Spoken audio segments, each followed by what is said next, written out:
ગુણાતીતાનંદ સ્વામી એકવાર મજોડીના દરવાજે પહોંચ્યા હતા અને એ વખતે એમણે જોયું કે કેટલાક છોકરાઓ દોડાદોડી કરતા હતા, રમતા હોય ને. ગુણાતીતાનંદ સ્વામી ઊભા રહ્યા ત્યાં આગળ અને એક દોડતા છોકરાને સ્વામી અટકાવ્યો. એટલે ગુણાતીતાનંદ સ્વામીએ હાથ આમ કર્યો એટલે ઊભો રહ્યો. સ્વામીએ કીધું કે તું આટલો બધો સ્પીડમાં દોડે છે પણ ક્યાં જાય છે તું? એ કે મને ખબર નથી, હું તો ખાલી દોડું છું. મોટા પુરુષનું ચરિત્ર મર્મસભર હોય છે. એમણે કીધું કે આખી દુનિયા દોડે છે, બધા જ દોડે છે, પણ કેટલાને ખબર છે કે આપણે ક્યાં જઈએ છીએ અને ક્યાં જવાનું છે? અંતરદ્રષ્ટિ એ દુનિયાના દરેક ક્ષેત્રમાં જરૂરી છે કે અમુક ટાઈમ પીરિયડ પછી આપણે ઊભા રહીને તપાસ કરવી પડે છે કે આપણે બરાબર રસ્તે છીએ ને. હમણાં આવતા આવતા એવું થયું, અહીં આવતા હતા ને, સોસાયટીમાં આગળ નીકળી ગયા, આવ્યું નહીં સ્થાન, મુક્તિનાથ સોસાયટી ને, સોસાયટીની અંદર પ્રવેશ કરી લીધો, અંદર 10 મિનિટ થઈ ગઈ છતાં સ્થાન ન આવ્યું, તો પછી ઊભા રહેવું પડે ને કે પછી હાલ્યા જ કરવાનું? એટલે પછી આત્મકીર્તિ સામે કે ઊભા રહો, આવ્યું કેમ નહીં આ? અને પછી ફોન કર્યો ભાવેશભાઈને અને પછી એમણે કીધું કે તમે ખોટા રસ્તે ચડી ગયા છો. વાંધો નથી ખોટા રસ્તે ચડી ગયા, પણ ઊભા તો રહેવું પડે કે નહીં? કે પછી હાલ્યા જ કરવાનું? અમુક સમયે આપણે પાછા વળીને તપાસ કરવાની જરૂર પડે છે. ગુણાતીતાનંદ સ્વામી એમની વાતોમાં સમજાવ્યું. સ્વામી કહે છે કે નિરંતર સર્વે ક્રિયામાં પાછું વાળીને જોવું કે મારે શું કરવાનું છે ને હું શું કરી રહ્યો છું. સિંહાવલોકન. થોડું ચાલો, ઊભા રહો, તપાસ કરો. હાઈવે પર કહે છે સ્ટોપ, લુક એન્ડ ગો. પેલા ઊભા તો રહેવું પડે કે નહીં? એટલે જીવનમાં પોઝ પણ જરૂરી છે, કેવળ ગતિ જરૂરી નથી, અમુક પોઝ પણ જરૂરી છે. અમુક વખત તમે સાંભળશો કે અમુક ભજનની અંદર જો પેલી ફાસ્ટ ટ્રેક પર ચડી ગયું હોય ને તો ગુડ અવાજ આવ્યા જ કરે, તમને સાંભળવાનું સુખ જ ના આવે, શું કહેવા માંગે છે એ ખબર ન પડે. એટલે કહો કે આ ખોટી સ્પીડ છે, આને ઓછી કરો. જીવનમાં અમુક વખત બહુ ફાસ્ટ ટ્રેક પર ચડી જઈએ ને, આપણને થાય કામ થાય છે, કામ ન થતું હોય. ખોટા ટ્રેક પર ગાડી ચડી ગઈ હોય અને પછી ગમે એટલા દોડ કરીએ, કામ થતું નથી, પાછા વળવાની જરૂર પડે છે. એનું નામ છે અંતરદ્રષ્ટિ. તો અંતરદ્રષ્ટિમાં આપણને જે મહાપુરુષોએ વાત કરી, 3 વાત આપણે સમજવાની કોશિશ કરીએ છીએ. પહેલી વાત સમજાવી કે અંતરદ્રષ્ટિ એટલે ભગવાન સામે દ્રષ્ટિ. બીજી વસ્તુ છે અંતરદ્રષ્ટિ એટલે ગુરુ સામે દ્રષ્ટિ. અને ત્રીજી વસ્તુ છે અંતરદ્રષ્ટિ એટલે પોતાની સામે દ્રષ્ટિ. વચનામૃત છે ભગવાન સામે દ્રષ્ટિ એ ગરડા પ્રથમનું 49મું વચનામૃત. ગુરુ સામે દ્રષ્ટિ એ ગરડા પ્રથમનું 67મું વચનામૃત. અને પોતાની સામે દ્રષ્ટિ એ ગરડા પ્રથમનું 20મું વચનામૃત. ગુરુ સામે દ્રષ્ટિની કેમ જરૂર છે એની વાત આપણે ગઈકાલે થોડી સમજ્યા હતા કે ગુરુને પહેલા તો અપનાવતા પહેલા પણ એમને જોવાની જરૂર પડે છે અને એમને ગુરુ પદે આપણે સ્થાપિત કરી દીધા પછી પણ જોવાની જરૂર પડે છે. શું જોવાનું એમની સામે? તો એમની સામે જોવાના છે એટલે એમના જીવનના મહાન ગુણોની સામે જોયા કરવાનું છે. પહેલા શું કામ જોવાનું? પહેલા એટલા માટે જોવાનું કે ખોટા ગુરુમાં ભરાઈ ન જઈએ. અને પછી શું કામ જોવાનું? પછી એટલા માટે જોવાનું કે એમને જોઈને આપણે આપણા જીવનમાં ઉર્ધ્વગમન કરી શકીએ. એક બહુ જ સ્પષ્ટ સિદ્ધાંત છે કે એક જ વાતાવરણમાં જીવનારા 2 માણસનો અનુભવ એક સરખો નથી હોતો. દરેક વ્યક્તિ પોતાનો અનુભવ જુદો હોય છે. આવો પવન વાતો હોય, એક માણસને થાય કે ઓહો કેટલો બધો મંદ પવન વાઈ રહ્યો છે. એક માણસને એમ થાય કે બેચેની વર્તાય છે. અંદર જો બેચેની હોય ને તો એને બહાર આખું જગત ઉદાસ લાગે. એને થાય કે આ જગતમાં જીવવા જેવું કાંઈ નથી. એક જ દુનિયાની અંદર 2 માણસ જીવે છે અને એકને થાય છે કે આપઘાત કરી નાખીએ, આમાં જીવવા જેવું કંઈ નથી. અને બીજો થાય જગતમાં બહુ મજા આવે છે. એવો એક વર્ગ હશે ને એક સાથે જીવનારો. વાતાવરણ એક સરખું છે, પરિસ્થિતિ એક સરખી છે, 2 માણસનો અનુભવ એક સરખો નથી. એમ આપણે એક એવા પુરુષના અનુભવને સ્ટાન્ડર્ડ માનીએ છીએ જેને અખંડ સુખ રહ્યા કરે છે. આ જ દુનિયાની અંદર આપણી વચ્ચે જ રહે છે અને એને અખંડ શાંતિ રહ્યા કરે છે.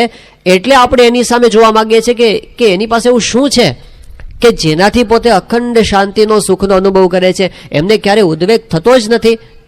પ્રમુખ સ્વામી મહારાજ જ્યારે ગાંધીનગર અક્ષરધામ ઉદ્ઘાટન થયું એ વખતે ત્યાં ગાંધીનગરની અંદર જ બિરાજમાન હતા. હવે એ વખતનો જ પ્રસંગ છે કે ગાંધીનગરમાં જે અક્ષરધામ બન્યું એમાં હોલ નંબર 2ની અંદર સચ્ચિદાનંદ શો એ વર્ષો સુધી ત્યાં આગળ ચાલ્યું હતું. મલ્ટીમીડિયા શો એ વખતે હતો. 14 સ્ક્રીન ઉપર મલ્ટીમીડિયા પ્રેઝન્ટેશન થતું હતું અને આખા ગુજરાત, આખા ભારતની અંદર એ વખતે આ સૌથી પહેલો પ્રયોગ હતો કે આવો આધ્યાત્મિક સંદેશ આવા માધ્યમથી આપવામાં આવતો હોય. તો એ વખતે આ જે ઉદ્ઘાટન થયું ત્યારે એના જે ડાયરેક્ટર હતા પ્રોફેસર ફ્રીચ, આપણે જાણીએ છીએ કે જેક દેશના વતની હતા, એમનો ઇન્ટરવ્યૂ લેવામાં આવ્યો હતો. તો એણે વાત કરી હતી પોતાના અનુભવની કે હું એક એવો માણસ છું કે મેં આખી દુનિયામાં આવા ઘણા બધા રિપ્રેઝન્ટેશન કરનારા શો બનાવ્યા છે જેનો કંઈક થીમ હોય એવા, અને એમાં પણ ઘણા બધા શો એવા બનાવ્યા છે કે કોઈક વ્યક્તિને કેન્દ્રમાં રાખીને બનાવવામાં આવ્યા હોય. એણે કીધું કે હું દુનિયામાં મોટા મોટા પ્રેસિડેન્ટ્સને મળ્યો છું, પ્રાઇમ મિનિસ્ટર્સને મળ્યો છું, કિંગ્સ એન્ડ ક્વીન્સને મળેલો છું, અને ઘણા બધાના જીવન વિશે મેં આવા શોઝ બનાવેલા છે. પણ મારો એક અનુભવ હંમેશનો રહ્યો છે કે જ્યારે કોઈ ફોટોગ્રાફિક રિપ્રેઝન્ટેશન કરવાનું હોય ત્યારે કોઈ પણ વ્યક્તિના હું ફોટોગ્રાફ્સ લઉં કે વિડીયો ક્લિપ્સ લઉં તો એણે વાત કરી કે એમાંથી મારે 70% ફોટોગ્રાફ્સ કેન્સલ કરી નાખવા પડે, 30% હું એમાંથી સારા સારા પસંદ કરું જેમાં મારું મન ઠરે. પછી એણે વાત કરી કે આ શો બનાવવામાં મને જુદો અનુભવ થયો કે આ શો માટે મેં પ્રમુખ સ્વામી મહારાજના 600 ફોટોગ્રાફ્સ લીધા, એક પણ ફોટોગ્રાફ હું કેન્સલ કરી શક્યો નથી. એણે કીધું કે તમે જ્યારે એમને જુઓ ને અડધી રાત્રે પણ એમાં સુખ જ આપણને અનુભવાય, શાંતિ જ અનુભવાય, દિવ્યતા જ અનુભવાય, ક્યારેય ઉદાસીનતા તમને અનુભવાય નહીં. એ મેં પ્રમુખ સ્વામી મહારાજની અંદર જોયું.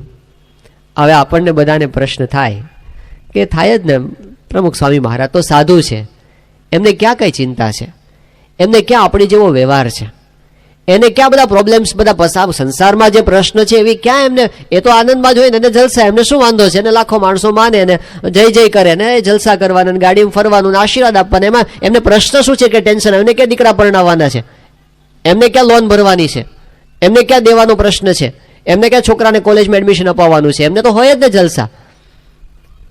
પણ એવું નથી, એમના પ્રશ્નો એ આપણા બધા કરતાં ઘણા વધારે છે. એ પોતે હિમાલયમાં જઈને બેસતા હોય અને ત્યાં બેઠીને ધ્યાન જ કરતા હોય તો આપણે આવી શંકા કરી શકીએ, પણ એવું નથી. એ વ્યવહાર કરે છે, અને વ્યવહાર કરે છે એટલે આપણા કરતાં ઘણો વધારે વ્યવહાર કરે છે. આ સંસ્થામાં તો એવું કહેવાય છે કે 100 ઘરબારી અને 1 મઠધારી, તમારા 100 કુટુંબ ફેમ ભેગા થાય અને એનો જેટલો વ્યવહાર થાય ને એટલો એક આત્મકીર્તિ સ્વામીનો હોય. આપણે ઘરે મહેમાન આવવાના હોય અને લગ્ન લીધા હોય અને 300 માણસને જમાડવાના હોય તો આપણે કેટલા દિવસ અગાઉથી, અરે કેટલા મહિનાઓ અગાઉથી ટેન્શનમાં હોય, 300 માણસને જમાડવાના, 300 માણસને જમાડવાના. ત્યાં શાયોના ચાલે છે, એક બાજુ રસોડું આ ચાલે છે સ્ટાફનું, 50 માણસો તો એમને હોય છે મંદિરની અંદર, બીજા એ સિવાયના જ. અને એક મંદિર હોય એટલે મંદિરની જમીન હોય, એનું બાંધકામ હોય, અને કેટલા પરિવારનો વ્યવહાર હોય પાછો. અને પાછો આપણો સત્સંગ એ વિશિષ્ટ પ્રકારનો સત્સંગ છે. કેવા પ્રકારનો? આત્મીયતાનો સત્સંગ છે. એક એક ગૃહસ્થ હરિભક્તનો પ્રશ્ન એ પ્રમુખ સ્વામી મહારાજ અને પ્રમુખ સ્વામી મહારાજના બધા સંતો પોતાનો માને છે. એના દીકરાનો પ્રશ્ન, એની દીકરીનો પ્રશ્ન એ પોતાનો માને છે. એટલે આખા તમારા બધા પ્રશ્નો ભેગા કરો ને એટલે એમની પાસે જાય, આખા ભરૂચના બધા, એ બધા એમને સોલ્વ કરવાના હોય, એ પણ એમના માથે હોય છે. એટલે સ્વામીશ્રી જે વ્યવહાર કરે છે આપણા કરતાં એમણે ઘણા વધારે પ્રશ્નો ફેસ કરવાના રોજ હોય છે. એક કામ પેન્ડિંગ હોય ને આપણું, એક કેસ હલવાનો હોય કોર્ટની અંદર, અથવા એક જમીનનો કેસ હલવાનો હોય, આપણી ઊંઘ ઉડી જાય છે. આજે આટલી મોટી સંસ્થા છે, આટલા બધા મંદિરો છે, તમે ખાલી બાંધકામ વિચારો ને, અત્યારે મંદિરોના બાંધકામ જે ચાલે છે, શિખરબદ્ધ મંદિરોના બાંધકામ. એક બાજુ કલકત્તામાં આટલું જબરજસ્ત મોટું શિખરબદ્ધ મંદિરનું બાંધકામ ચાલે છે, એમાં પાછું કંઈક વિઘ્ન આવ્યું પેલું પાયાની અંદર, તો આખું મંદિર ફરીથી ઉતારીને ફરીથી ઊભું કરવાનું છે. એટલે એક બાજુ એ ચાલે છે. દિલ્હી અક્ષરધામની અંદર કામ ચાલુ હોય તો એની અંદર અત્યારે પેલું રિનોવેશન ને એ બધું ચાલે છે. આ બાજુ સ્વામીશ્રીએ ત્યાં આગળ સેલવાસની અંદર મંદિર કરે છે, એનું કામ ચાલે છે. નાગપુરમાં શિખરબદ્ધ મંદિર ચાલે છે, એનું કામકાજ ચાલુ છે. બોડેલીમાં શિખરબદ્ધ મંદિર ચાલે ચાલુ છે. આ બાજુ 2 મંદિરની પ્રતિષ્ઠા તો હમણાં જ છે, આ મહિનાની અંદર જ. ભાદરાની અંદર શિખરબદ્ધ મંદિર, લીમડીની અંદર શિખરબદ્ધ મંદિર, બીજા 2 શિખરબદ્ધ મંદિરના કામ સ્વામીશ્રીએ ચાલુ કરી દીધા. એક બાજુ મહુવાનું શિખરબદ્ધ મંદિર છે, બીજું ધારીની અંદર છે. આ બાજુ કલકત્તાની જેમ જ મદ્રાસની અંદર સ્વામીશ્રી સતત સંતોને ફોલોઅપ કરે છે કે જમીન લો તમે, આપણે ત્યાં આગળ શિખરબદ્ધ મંદિર કરવાનું છે ને, એટલે ત્યાં આગળ કામ ચાલે છે. બેંગ્લોરમાં સ્વામીશ્રીએ ત્યાં આગળ કામ ચાલુ કરાવ્યું છે કે આપણે અહીંયા આગળ મોટું સંકુલ બનાવવું છે, એટલે ત્યાં ચાલે છે. એ સિવાય માસ્ટર પ્લાન તો અમારા સારંગપુરનો જબરજસ્ત મોટો માસ્ટર પ્લાન ચાલે છે. અમદાવાદની અંદર મોટી હોસ્પિટલ કરવાની છે, એનું બાંધકામ ચાલુ થયું છે. ત્યાં આગળ મોટું આપણે જે હર્બલ કેરનું યુનિટ છે એનું બાંધકામ એક બાજુ ચાલુ છે. અટલાદરાનો માસ્ટર પ્લાન ચાલુ છે, ગરડાનો માસ્ટર પ્લાન ચાલુ છે. અહીં આગળ આ ભરૂચમાં આપણે મોટા ઉતારા ને બધું ચાલે છે, એના માસ્ટર પ્લાન ચાલુ છે. ને એ સિવાય તો કયું મંદિર એવું નહીં હોય કે જ્યાં નગારા તગારા તાવડા ચાલુ નહીં હોય, બધા. અને એવું નથી કે એમને એમ ચાલે છે, બધું સ્વામીશ્રીની નજર હેઠળ ચાલે છે. એક કે એક વસ્તુ આ 90 વર્ષની ઉંમરે નાનામાં નાનો નિર્ણય, એમાં પોતે પર્સનલ ટચ એમનો પોતાનો હોય છે. આ ખાલી બાંધકામ જ કરવાનું છે કે બીજું કાંઈ એમને કરવાનું છે? આપણે સાંભળીને થાક લાગી જાય. આટલું બધું સાંભળીએ ને કે આ બધું ક્યારે થાય અને કેવી રીતે થાય, અને આમાં પ્રશ્નો નહીં આવતો હોય, જમીનના પ્રશ્નો કોઈક અમથા કેસ નાખે. આપણે દિલ્હી અક્ષરધામ વખતે એવું જ થયું હતું ને, હાવ કારણ વગર એક અજાણ્યા માણસે આવીને કેસ નાખ્યો, કાં તો પર્યાવરણને નુકસાન થાય છે એને તો નાખી જ દેવાનું. અને આ તો કોર્ટ છે ભાઈ, સુપ્રીમ કોર્ટમાં કેસ પહોંચી ગયો અને પર્યાવરણનો મુદ્દો એને મૂકી દીધો, એટલે પછી તો જે મોટા મોટા વકીલો હતા બધા કહેતા હતા કે આ તો તમને વાઘની સામે મૂકી દીધા છે. સુપ્રીમ કોર્ટ ગમે ત્યારે સ્ટે મૂકી દે, અને સ્ટે મૂકી દે એટલે ક્યારે ઉઠ્યાનું કાંઈ નક્કી નહીં. અને સ્વામીએ તો ડેડલાઈન આપી હતી કે આપણે તો 2005માં પ્રતિષ્ઠા કરવી જ છે. રાત દિવસ એના માટે બધા મહેનત કરાવતા હતા, અને એક માણસ આડો ફાટે અટકાવી દે કામ. આવું જ ચાલે. એક બાજુ ગરડાનું આટલું મોટું કામ ચાલે છે અને આટલું સરસ ચાલુ છે, ત્યાં માસ્ટર પ્લાન કરે છે અને સંકુલ બનાવે છે, પણ અમથા 2-4-5 જણ છે એ અમથા હાડકા નાખે છે. એવાય મળે, કેટલાક વિઘ્ન નાખનારાય મળે, કેસ કરનારાય મળે, તમારા કામ પેન્ડિંગ રહે, તમને પરમિશન ન મળે, એવાય બધા પ્રશ્નો થાય. સરકારી પ્રશ્નો હોય, સંસારના પ્રશ્નો હોય, હરિભક્તો તરફથી અંદર કોકને ન બનતું હોય એ પ્રશ્નો હોય. આજે અમે 850 જેટલા સંતો થયા, એટલે 2-5 દીકરા હોય ને તમારે હાચવવાના હોય તોય કેટલું બધું ભાર પડે છે આપણને. પણ આ તો 850, અને કોઈક અમેરિકાથી આવ્યા હોય, કોઈ આદિવાસી વિસ્તારમાંથી આવ્યા હોય, કોઈ આફ્રિકાથી આવ્યા, કોઈ લંડનથી આવ્યા, કોઈ બહુ જ ભણેલા હોય અને કોઈ સામાન્ય પણ ભણેલા હોય. કેટલી બધી વેરાયટી અને કેટલા બધા પ્રકારના બધા આમ વિચારધારાવાળા બધા ભેગા થાય, એ બધાને એક સૂત્રતાથી બાંધીને રાખવાના એ પણ હોય છે. એ સિવાય એમને બીજા પણ, આપણને એમ કે મને શરીરનો પ્રશ્ન છે, આપણને એક રોગ લઈને ફરતા હોય તો આપણને રાત દિવસ એના વિચારો આવે છે કે આમાંથી કેમ છૂટીએ. સ્વામીશ્રીએ પોતે રોગ પણ ધારણ કર્યા છે. આ એવા પુરુષ છે કે એમણે પોતે 17 પ્રકારના રોગ ધારણ કર્યા છે. એમને હાર્ટ એટેક આવી ગયો છે, આપણને ખ્યાલ છે, બાયપાસ સર્જરી એમની કરાવી લીધી છે. એમને પોતાને ગોલબ્લેડરનું ઓપરેશન કરાવ્યું છે, ગોલબ્લેડર કાઢી નાખ્યું છે, ગાંઠનું ઓપરેશન થઈ ગયું છે. એમને ઘણીવાર વાના પ્રશ્નો થયા છે અને અત્યારે પણ છે એમને પોતાને. એ સિવાય 90 વર્ષની ઉંમર એટલે કેટલા બધા ફિઝિકલ પ્રશ્નો બીજા હોય એ પણ એમની પાસે છે. એક ફરિયાદનો શબ્દ નથી અખંડ આનંદમાં. તમને એવું ના લાગે સ્વામી ક્યારે ઉદાસીનતા છે, એ દ્રષ્ટિ કરીને આપણને આનંદ થઈ જાય. એમના પોતાના અંતરનો આનંદ કેટલો બધો હશે કે એમના દર્શન કરીને આપણને આનંદ થઈ જાય. કોઈ દિવસ રડતું મોઢું નહીં. તો શારીરિક પ્રશ્નો છે, વ્યવહારિક પ્રશ્નો છે, આર્થિક પ્રશ્નો પણ સ્વામીશ્રીએ પોતાના જીવનમાં પસાર કર્યા છે. આપણને એમ થાય કે આપણે આર્થિક પ્રશ્નોમાંથી પસાર થઈએ, એમને શું? એમણે જે આર્થિક સમસ્યાઓ સહન કરી છે ને, પ્રમુખ સાહેબ મહારાજ જ્યારે સારંગપુર મંદિરના કોઠારી હતા એ વખતની વાત, અને કામકાજ ચાલે, એક બાજુ દરવાજાનું કામ ચાલે, નવી હવેલીનું કામ ચાલે, પાવર હાઉસનું કામ ચાલે, કડિયાઓ પૈસા માગ કરે અને કોઠારમાં એક પૈસો સિલકમાં કંઈ જ નહીં. શાસ્ત્રીજી મહારાજ મુંબઈ બાજુ વિચરણ કરતા હતા અને એક આશા હતી કે ત્યાંથી મોકલે, પણ શાસ્ત્રીજી મહારાજે ગરડા મંદિરને કેન્દ્રમાં રાખીને એ વખતે એ બાજુ કંઈક સેવા મોકલી. એટલે આ બાજુ તો બધા માલ લાવવાનો હોય, કોકની પાસેથી ઉછીના લીધા હોય બોટાદથી ને બધેથી, અને લોકોની ઉઘરાણી આવવા માંડી. ઉઘરાણી પર ઉઘરાણી આવે તો સ્વામી કે આપણા વાયદા બધા ખોટા પડવા માંડ્યા હતો, એટલે કે હવે આપણે ક્યાંક જતા રહીએ. તો સારંગપુર મંદિર છોડી અને સ્વામી પોતે ગોંડલ ને બાજુ, પછી તો બધા હરજીવનદાસ એમના મિત્ર કહેવાય, એટલે કે ચલો આપણી ભાદરા દ્વારકા બાજુનું ભાદરા બધે જાત્રા કરી આવીએ. તે અઠવાડિયું જાત્રા કરી આવ્યા. પછી શાસ્ત્રીજી મહારાજને ખબર પડી, એમણે કીધું કેમ જતા રહ્યા હતા? કે તમે પૈસા મોકલો નહીં ને આ લોકોને અમારે જવાબ શું આપવો, એટલે જાત્રા કરવા જતા રહ્યા. અને પછી પાછા આવ્યા શાસ્ત્રી મહારાજ કે હવે તમે રહો, અમે બધી વ્યવસ્થા કરશું. તો આર્થિક સમસ્યાઓ પણ એમણે પોતાના જીવનમાં સહન કરી છે. અને અપમાનો તો આપણા કોઈને ના થયા હોય ને એવા અપમાનો એમના થયા છે. કોઈને આપણા કોઈના નથી થયા. એમને જે રીતે ખોટી રીતે પરેશાન કરવામાં આવ્યા છે ને, તમે વિચાર કરો કે દર અઠવાડિયે કોઈ તમારા વિશે સાવ ખોટા આક્ષેપો લખે આને એની પત્રિકાઓ આપે, એને છાપામાં આપે. આના 20 વર્ષ સુધી ચાલે, 20 વર્ષ સુધી. અને હાવ ખોટા અને એટલી ખરાબ ભાષામાં લખવામાં આવે. કોઈક આટલા મહાન સંત અને કોઈક ફિલ્મની હિરોઈન સાથે એના ફોટા મૂકવામાં આવે, આમ બાજુમાં એનો ચોટાડે, આનો ચોટાડે, ગાળો લખે નીચે. આવી પત્રિકાઓ કેવળ દ્વેષભાવથી, જે પુરુષે કીડી જેવા જીવને પણ પોતાના જીવનમાં ક્યારેય દુભવ્યા નથી, એવા સંતને એના પૂતળા કરીને બાળવામાં આવે. આ વિરોધ તો આ સંસાર છે. રામચંદ્ર ભગવાનનો વિરોધ થયો છે એમના વખતની અંદર, કૃષ્ણ ભગવાનનો એના વખતની અંદર વિરોધ થયો છે, નરસિંહ મહેતાનો એના વખતની અંદર વિરોધ થયો છે, મીરાબાઈનો એના વખતની અંદર વિરોધ થયો છે, મહારાજના 5 પરમહંસોને એમના વખતમાં વિરોધ થયો છે, ગુણાતીતાનંદ સ્વામીનો વિરોધ થયો, ભગતજી મહારાજનો વિરોધ થયો, શાસ્ત્રીજી મહારાજનો વિરોધ થયો, યોગીજી મહારાજનો વિરોધ થયો. આ બધા મહાન પુરુષોને આપણે તો શું અપમાન સહન કર્યા છે. આપણને લાગી આવે છે નાની નાની વાતની અંદર કે હું તો બહુ દુઃખી છું અને મને બહુ મારે સહન કરવું પડ્યું. આપણે કાંઈ સહન કરવું પડ્યું નથી. આ મોટા પુરુષ સામે દ્રષ્ટિ એટલા માટે કરવાની, આ બધામાંથી પસાર થાય છે ને છતાં આનંદમાં રહે છે. અને આપણે કેમ દિવસમાં 10 વાર સોગિયું મોઢું કરીએ છીએ? આપણને કેમ એમ થાય છે કે હું બહુ દુઃખી છું? અંતરદ્રષ્ટિ એ કરવાની, એમની સામે જોઈને આપણે સુખી રહેતા શીખવાનું છે કે આ સંસાર છે, પ્રશ્નો આવવાના. પણ આપણી 2 ભૂલ થાય છે મોટી. એક ભૂલ તો એ થાય છે કે આપણે નાના પ્રશ્નોને બહુ મોટા માની લઈએ છીએ. નાના પ્રશ્નોને બહુ મોટા માની લઈએ છીએ. આ એમ્પ્લીફાયર છે ને, શું કામ કરે છે? અવાજ મારો નાનો છે, તમને મોટો કરીને સંભળાવે છે, એમ્પ્લીફાય કરે છે. આપણે આપણા પ્રોબ્લેમને એમ્પ્લીફાય કરતા શીખ્યા છીએ.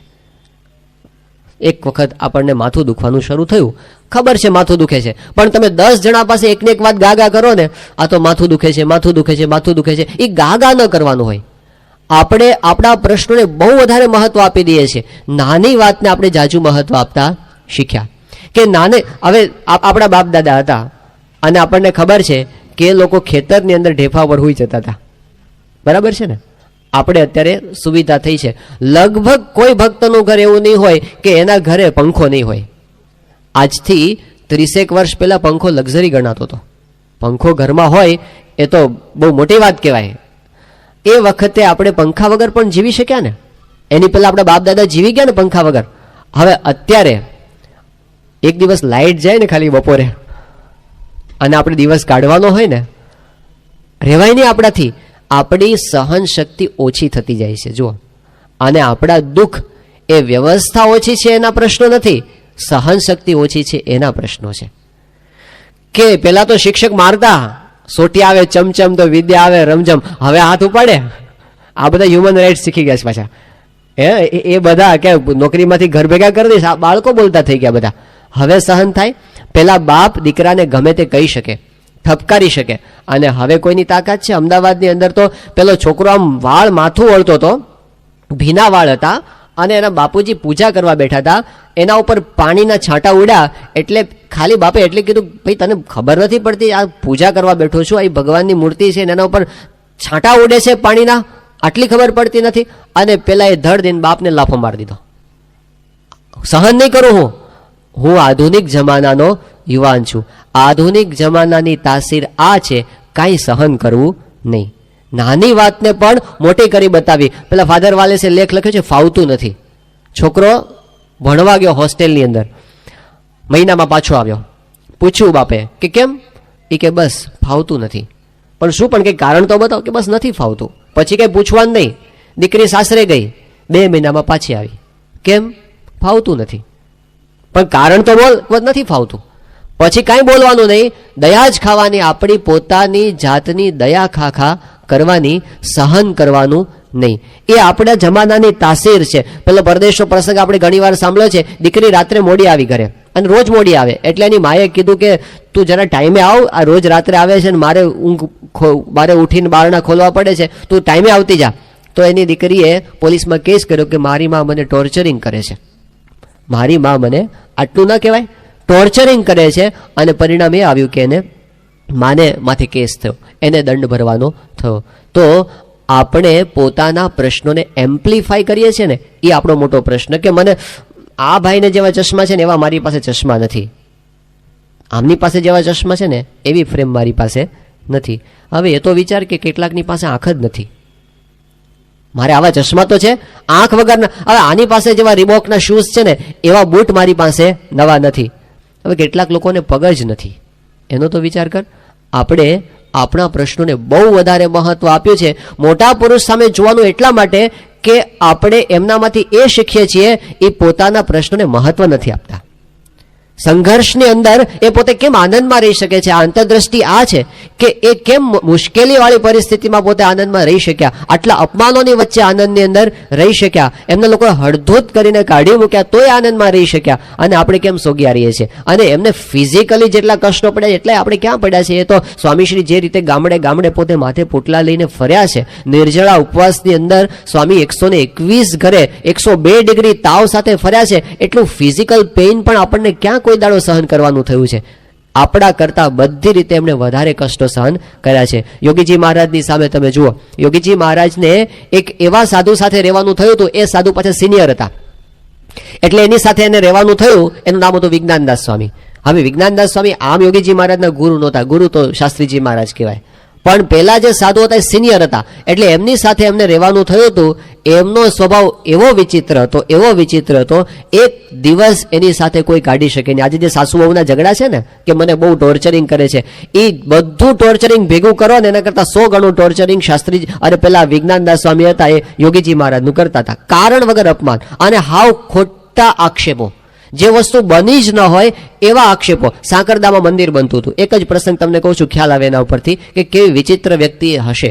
કે સાંકરદામાં મંદિર બનતું હતું, તો મંદિર બનવા માટે બધું કામકાજ ચાલતું હોય તો બધા સંતોય અંદર સેવા કરતા હતા. હવે એમાં બન્યું એવું કે ઉપર એક કોષ પેલી જરૂર પડી એટલે નિસરણી મૂકી હતી. એટલે વિજ્ઞાનદાસ સ્વામી એક છોકરાને કીધું, નાનો છોકરો હશે 10 વર્ષનો, અને કીધું તું કોષ લઈ આવ.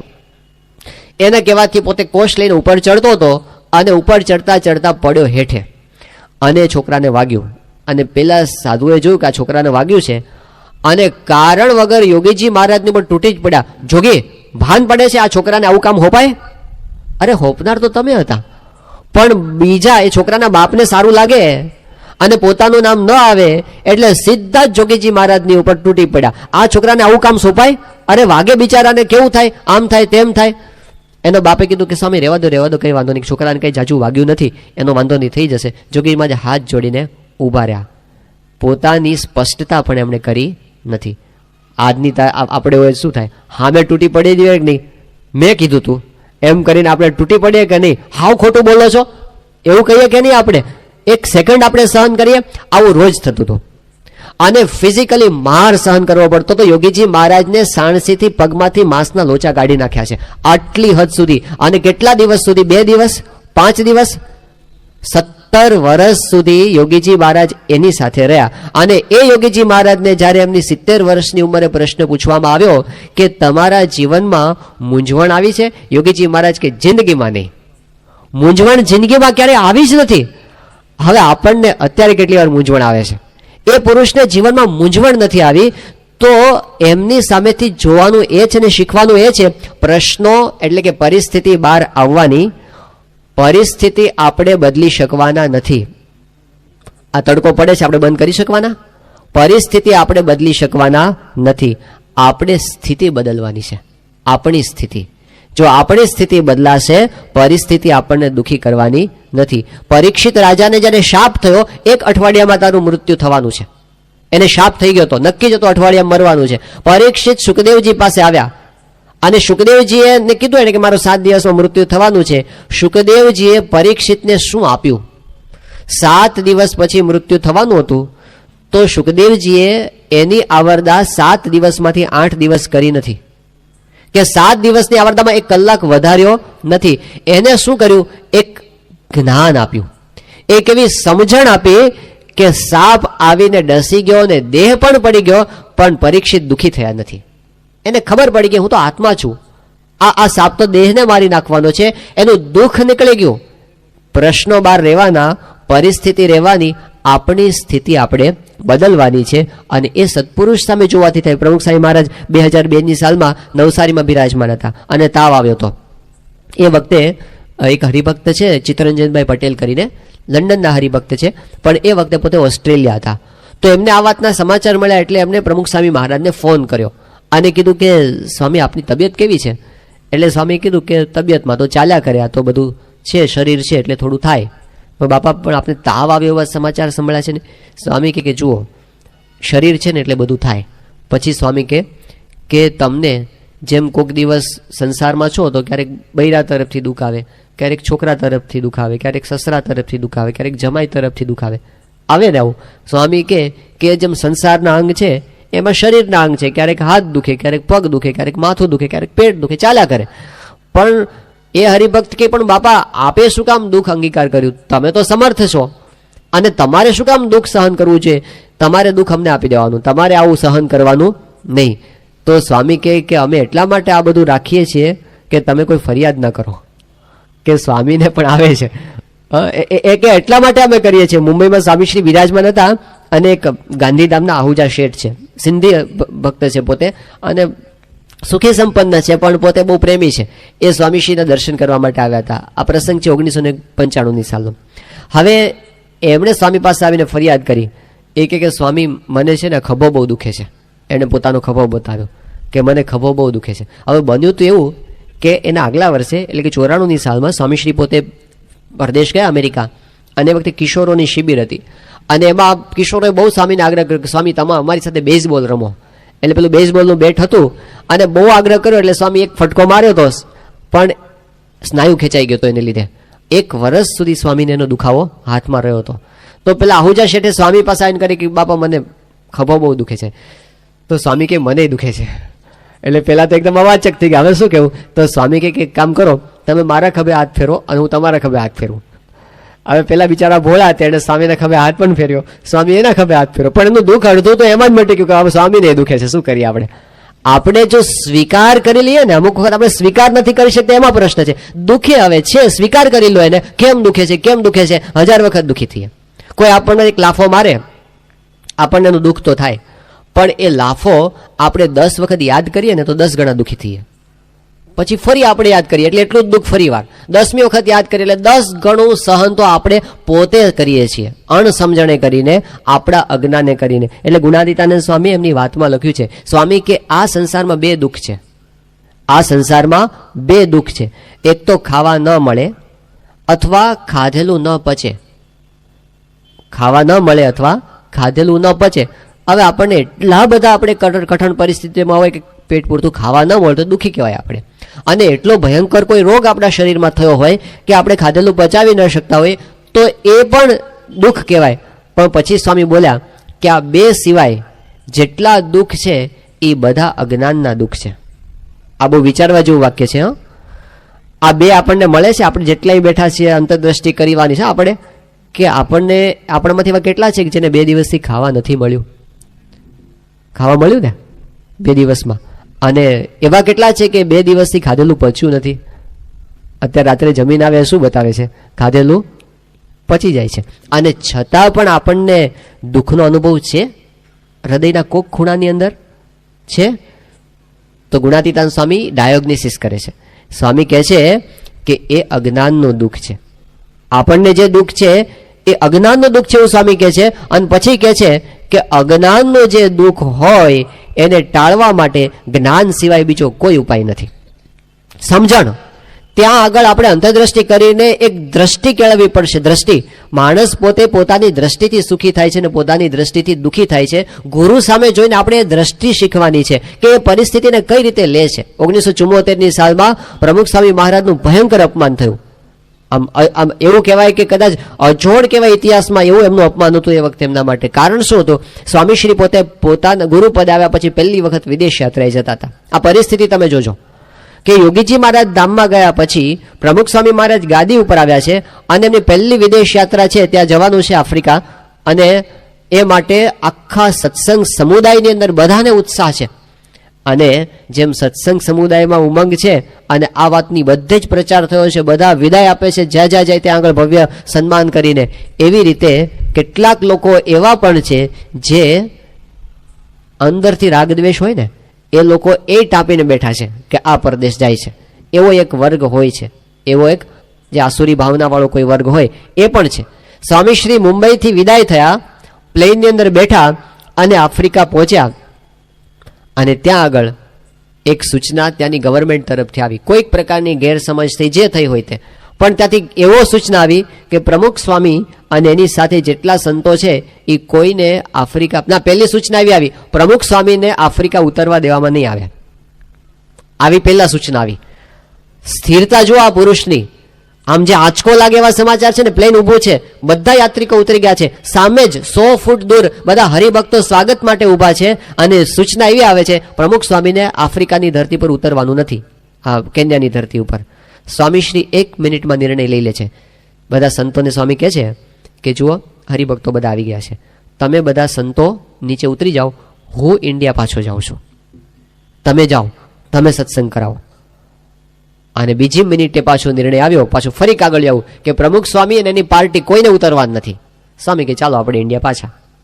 લેશ માત્ર એમના ચહેરા પરની રેખા બદલાણી નથી. ડૉક્ટર સ્વામી એ વખતે ભેગા હતા અને ડૉક્ટર સ્વામી આ પ્રસંગનું વર્ણન કરે છે અને કહે છે કે અમારી પરિસ્થિતિ કેવી હતી એમ કરીને વર્ણન કરે છે કે અઠવાડિયાની ઉતરેલી કઢી પીવડાવી હોય અને એના ઉપર વાટકો ભરીને દિવેલ પીવડાવી હોય અને જેવી પરિસ્થિતિ થાય એવી હતી. સ્વામીશ્રી પ્રફુલ્લિત હતા.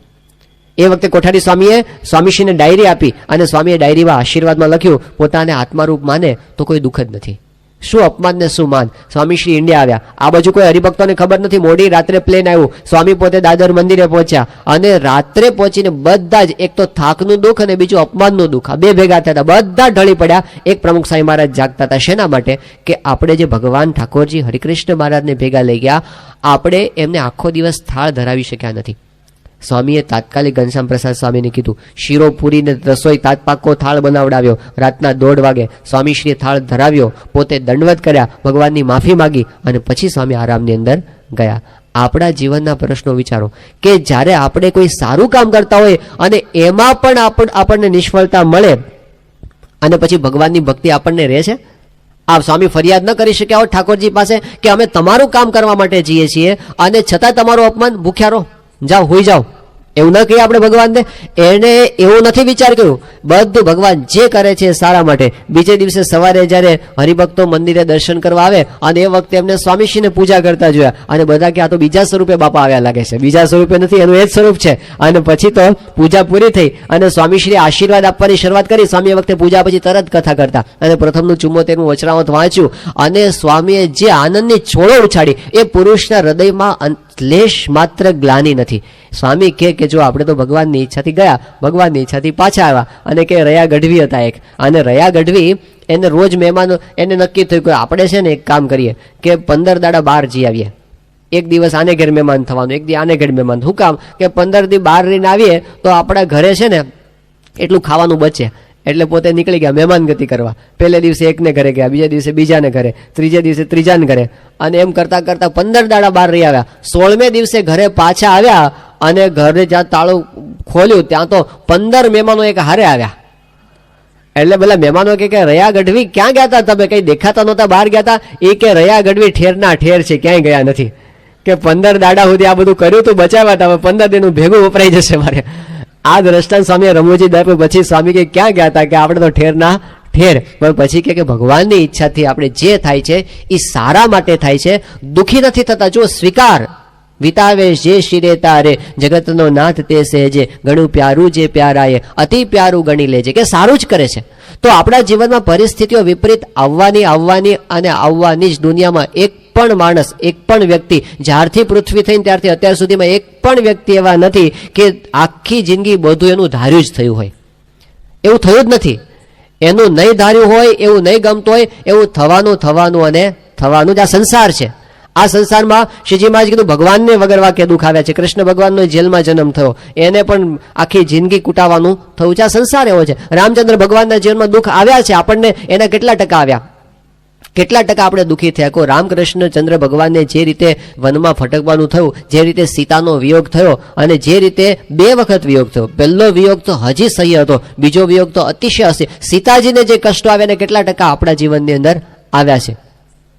જે રીતે એમને દુઃખી થવાનું થયું, શુદ્ધ હતા, વાંક વગર. સીતાજીનો વાંક શું હતો કોઈ બતાવે આવીને? કયો વાંક હતો?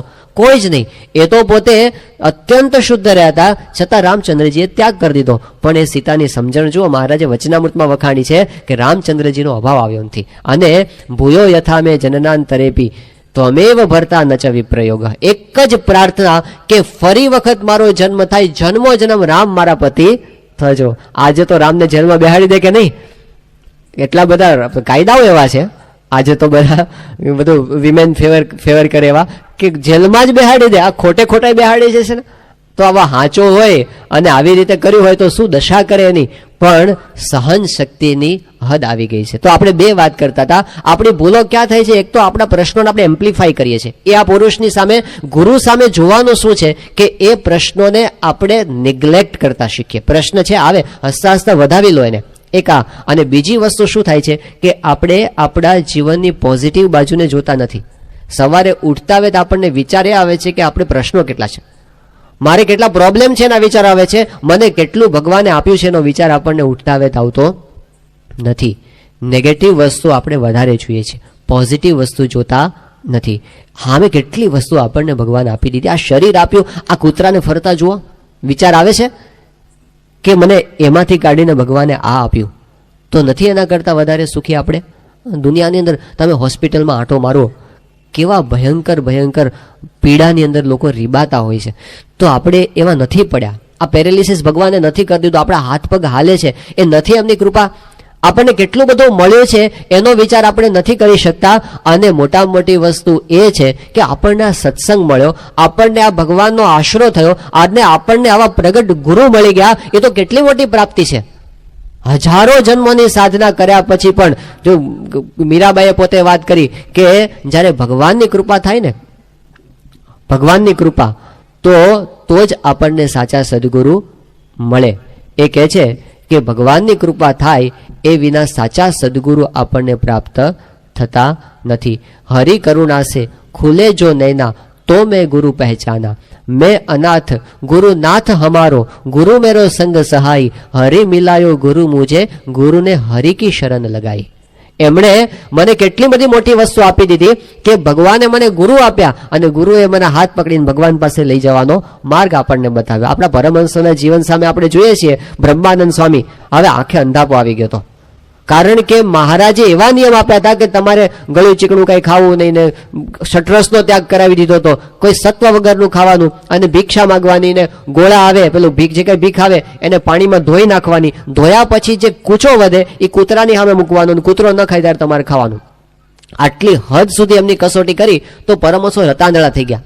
સત્વ જતો રહ્યું, આંખે દેખાતું બંધ થઈ ગયું. અને કુંડળની અંદર બિરાજમાન હતા. મહારાજ પોતે આવ્યા કે પરમહંસો આવ્યા છે, પરમહંસોને ગામમાં ઉતારો કરવાનો અધિકાર નહોતો, એટલે મહારાજ પોતે ત્યાં આગળ આવ્યા બહાર, અને ગામની બહાર આવીને બ્રહ્માનંદ સ્વામીની પાસે આવીને બેઠા. અને બ્રહ્માનંદ સ્વામીને કીધું કે બ્રહ્માનંદ સ્વામી કીર્તન ગાઓ તમે. એટલે બ્રહ્માનંદ સ્વામીએ કીધું કોઈ દેખતા હો તો મારી સરોદ લાવો. દેખતા નહોતો કોઈ. મહારાજ કે આવું કેમ બોલે છે? અરે મહારાજ, આ મંડળના મોટા ભાગના સાધુ એવા છે જેને રાતે દેખાતું નથી. અને પછી સરોદ લાવ્યા અને બ્રહ્માનંદ સ્વામીએ કીર્તન લલકાર્યું કે રાજ મારે દિન દિન દિવાળી રે, ખર્ચું ને. એને વાત કરી કે અજવાળ્યા તમ સારું ઓરડિયા, મેં તો ઝાડીલે ઝાડીલે નંગ જડિયા રે. હવે વગડો હતો, ઓરડાઈ નહોતા, જાળી નહોતી, ને નંગે નહોતા, કશું નહોતું. અને ગાય છે શું? રાજ મારે દિન દિન દિવાળી, વાલા મળતા તમને વનમાળી. કે તમે મળ્યા ને, અમારે રોજ દિવાળી છે. આટલી કઠણ પરિસ્થિતિમાં પણ પોતે દિવાળી માની શકે છે. નિષ્કુળાનંદ સ્વામી જ્યારે આમ ભટકતા હતા ગલીએ ગલીએ, સુવા માટેનું સ્થાન નહોતું, દુકાનની પાટીએ પડી રહેતા હતા, ઘેલા નદીની રેતીમાં પડી રહેતા હતા. અને એ વખતે એમ કહે છે કે ભાગ્ય જાગ્યા રે આજ જાણવા, થયા કોટી કલ્યાણ, ઉધારો ન રહ્યો એનો, પામ્યા પ્રભુ પ્રગટ પ્રમાણ. અને એમાં શું કહે છે ખબર છે કે રાખપણું તો રહ્યું નહીં, કોઈ માં કહેશો કંગાલ, કોઈ માં કહેશો કંગાલ, નિર્ધનિયા તો અમે નથી, મહામળ્યો છે માલ, મહામળ્યો છે માલ, ભાગ્ય જાગ્યા રે આજ જાણવા. ભગવાન મળી ગયા છે એનો જ અમને આનંદ છે. પેલા માવા ભગત હતા અને પોતે ત્યાં આગળ બિરાજમાન હતા અને સૂકો રોટલો ખાતા હતા. અને એ વખતે કોઈએ પૂછ્યું કે અરે માવા ભગત, આ હાવ સૂકો રોટલો ને પાણી તમારા ભાગ્યની અંદર? એ વખતે માવા ભગત બોલ્યા કે લુખ્ખું તો આખી દુનિયા ખાય છે, હું તો ભગવાનને સંભાળીને ખાઉં છું, હું ક્યાં દુઃખી છું? શું કામ આપણે આપણી જાતને દુઃખી માનીએ? બરાબર છે, પ્રશ્ન આપણા જીવનમાં છે એની કોઈના નથી, છે જ. આપણને આર્થિક પ્રશ્ન છે, એ છે. કૌટુંબિક પ્રશ્ન છે, એ પણ સાચી વાત છે. આપણા શરીરમાં રોગ છે એ પણ સાચી વાત છે, કોઈ આપણું અપમાન કર્યું એ પણ સાચી વાત છે, એ બધું જ સાચું છે. પણ આપણને એક એવા સંત મળ્યા છે જેના રોમે રોમની અંદર ભગવાન બિરાજમાન છે, એ પણ સાચી વાત છે. આ પ્રમુખ સ્વામી મહારાજ એવા સંત છે, સ્વામિનારાયણ ભગવાને વચનામૃતમાં કીધું આવા સંતના દર્શન થાય ત્યારે એમ જાણવું મને સાક્ષાત ભગવાનનું દર્શન થયું. તો આપણે એ પણ સાચું કેમ નથી માનતા?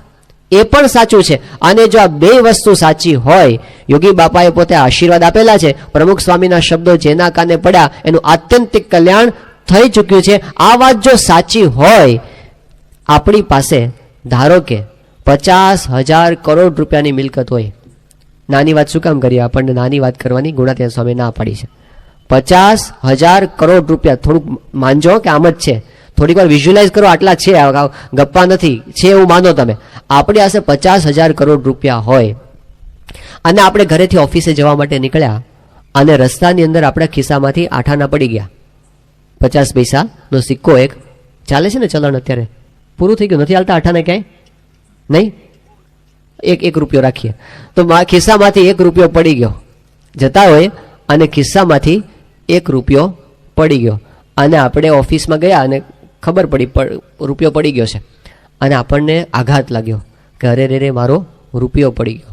અને પછી આપણને એટલું બધું દુઃખ થયું ને કે આપણને રડવું આવી ગયું અને રડવાનું આપણે ચાલુ કર્યું તો ક્યાં સુધી ખબર છે? બીજે દિવસે સવાર સુધી એટલું બધું આપણને રડવું આવ્યું. બીજે દિવસે મારો રૂપિયો પડી ગયો અને બીજે દિવસે આપણે ઓફિસે જતા હોય તો બીજો રૂપિયો પડી ગયો, તે ફરી પાછા રડ્યા, તે આખી રાત, તે ત્રીજે દિવસે ત્રીજો રૂપિયો પડી ગયો. આ સંસાર એવો છે ને, રોજ 1 રૂપિયો પડી જશે. તમે ગમે એટલી હરખી ગાડી હલાવતો કોક લાઈન ભટકાવશે. આ સંસારમાં રોજ 1 રૂપિયો પડી જશે. એને માટે રડવું હોય તો 2 મિનિટ રડી લેવાનો, વાંધો નથી, પણ 24 કલાક આપણે એના દુઃખની અંદર જ રહીએ તો પેલા 50,000 કરોડ રૂપિયા પડ્યા છે એને માણવાના ક્યારે? એનું સુખ ક્યારે ભોગવવાનું? આવશે પ્રશ્ન, પણ એ પ્રશ્નનું સોલ્યુશન કરવા માટે આપણાથી બનતો પ્રયત્ન કરીએ, પછી નાખો બધું ભગવાન ઉપર, આખો તેનો ભાર માથે લઈને નહીં ફરવાનું. એ આપણને સત્પુરુષ શીખવાડે છે. પ્રોબ્લેમ તો એમની સામે હજારો અત્યારે પડ્યા છે. આ સંસ્થાની સામે ખોટા કેસ કરાવે એવા 50 કેસ તો અત્યારે પડ્યા હશે, સાવ ખોટા. અને કેટલાક તો એવા હોય કે જે બહુ અગત્યનો એનો નિર્ણય બહુ મોટી અસર ઉપજાવે એવો હોય, છતાં પણ એ સમજે છે આપણે સાચા છીએ, આપણા માર્ગે પ્રયત્ન કર્યો છે, પછી એની ચિંતા નહીં કરવાની, પછી એ માથે લઈને ફરવાનું નહીં. તો ગુરુ સામે દ્રષ્ટિ એટલે એક એવી દ્રષ્ટિ કે જેમાં આપણે આપણા પ્રશ્નોની અંદર સુખી રહેતા શીખીએ. એમણે શીખવાડ્યું કે આપણા નાના પ્રશ્નોને એમ્પ્લિફાય ન કરવા અને આપણી જે મોટા આપણને જે મોટી વસ્તુ મળી છે એને નાની ન કરી નાખવી. એ મહત્વની વસ્તુ છે, એનું મહત્વ સમજવું, પ્રાપ્તિનો આનંદ ભોગવવો અને આઠેપોર આનંદમાં રહેતા આપણે શીખવું કે શીદને રહીએ રે કંગાલ સંતો, શીદને રહીએ રે કંગાલ. જ્યારે મળ્યો મહા મોટો માલ રે સંતો, શીદને રહીએ રે કંગાલ. આપણે કંગાલ છીએ જ નહીં, આપણી પાસે બહુ મોટી વસ્તુ છે. યોગી બાપા કહેતા કે લક્ષાધિપતિ તો તમે છો, બીજા બધા રાખ છે. આપણે ગઈકાલે પેલી વાતો સાંભળી હતી. આ મહાપુરુષ આપણને જે ગુરુ મળ્યા છે, ઈષ્ટદેવ મળ્યા છે, એમને આપણને વરદાન આપ્યું છે મારા જનને અંતકાળે જરૂર તેડવા આવવું. તો આપણે બધા તો બિલ ગેટ્સ કરતા ભાગ્યશાળી છીએ, મનાય છે?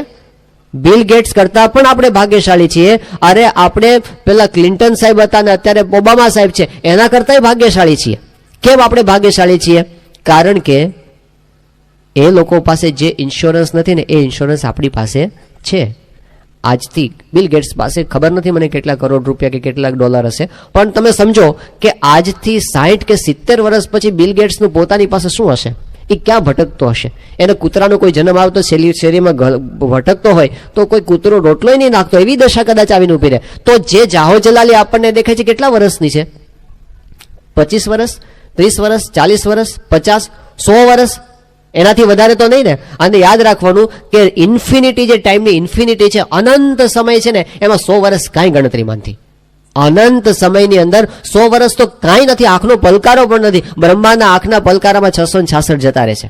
666 વર્ષ એક પલકારામાં જતા રહે છે બ્રહ્માના. આ ટાઈમનું કેલ્ક્યુલેશન છે, આપણે શાસ્ત્રોએ આપેલું. તો પછી આપણા પ્રશ્નોની કિંમત કેટલી, જેને આપણે પ્રશ્નો કહીએ છીએ. અને આપણને બધાને ગેરંટી છે 100 વર્ષ પછી આપણે બધા દિવ્ય અક્ષરધામમાં બેઠા હશું. આ ગેરંટી છે. હમણાં પ્રમુખ સાહેબ મહારાજ સારંગપુરની અંદર હરિજયંતિ સભામાં હમણાં બોલે આ વખતે સ્વામી કે જેને આ જ્ઞાન થયું અને જેને આ ભગવાનને સંતનો આશરો થયો છે એ બધાને છેલ્લો જન્મ. આ ગપ્પા નથી મારતા.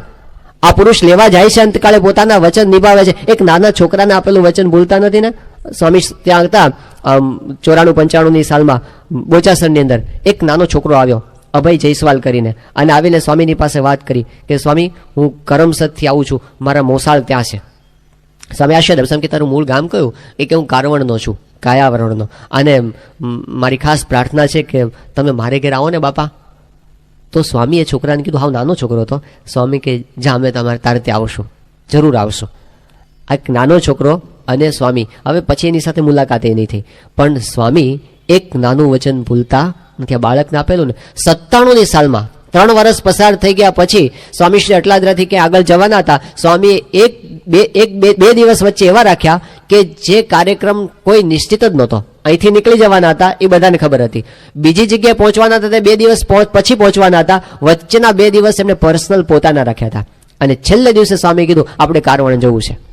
પણ સ્વામી ત્યાં કેમ? સ્વામી કે એક છોકરાને કીધું હતું પેલાને, અને સ્વામી ત્યાં ગયા પેલા બાળકને ઘરે. આટલા કામની વચ્ચે પણ પોતે એક નાનું વચન પણ ખોટું વચન આપતા નથી, અને આપેલું વચન ક્યારેય પોતે ફેરવતા નથી. આ એમની તાસીર છે, અને એમણે વચન આપેલું છે છેલ્લો જન્મ 100 વર્ષ પછી જેને આ ગુરુની નિષ્ઠા કરી અને એમના ચરણોમાં બેઠા છે, આપણે બધા અક્ષરધામમાં બેઠા હશું, દિવ્ય મહારાજની મૂર્તિનો ચહચહ સુખ લેતા હશું. ગુણાતીતાન સ્વામી કે ત્યાં આગળ અખાત્રીજના વાહ જોવાની ને પાંચમની વીજળી જોવીની આ બધું ખેડૂતો જોતા હોય છે કે આ વખતે વરસાદ આવશે કે નહીં આવે. ત્યાં કોઈ જ પ્રશ્ન, ત્યાં મંદી નથી, ત્યાં આગળ ગરમી નથી, ઠંડી નથી, કોઈ પ્રશ્ન નથી, અને પરમ સુખ છે.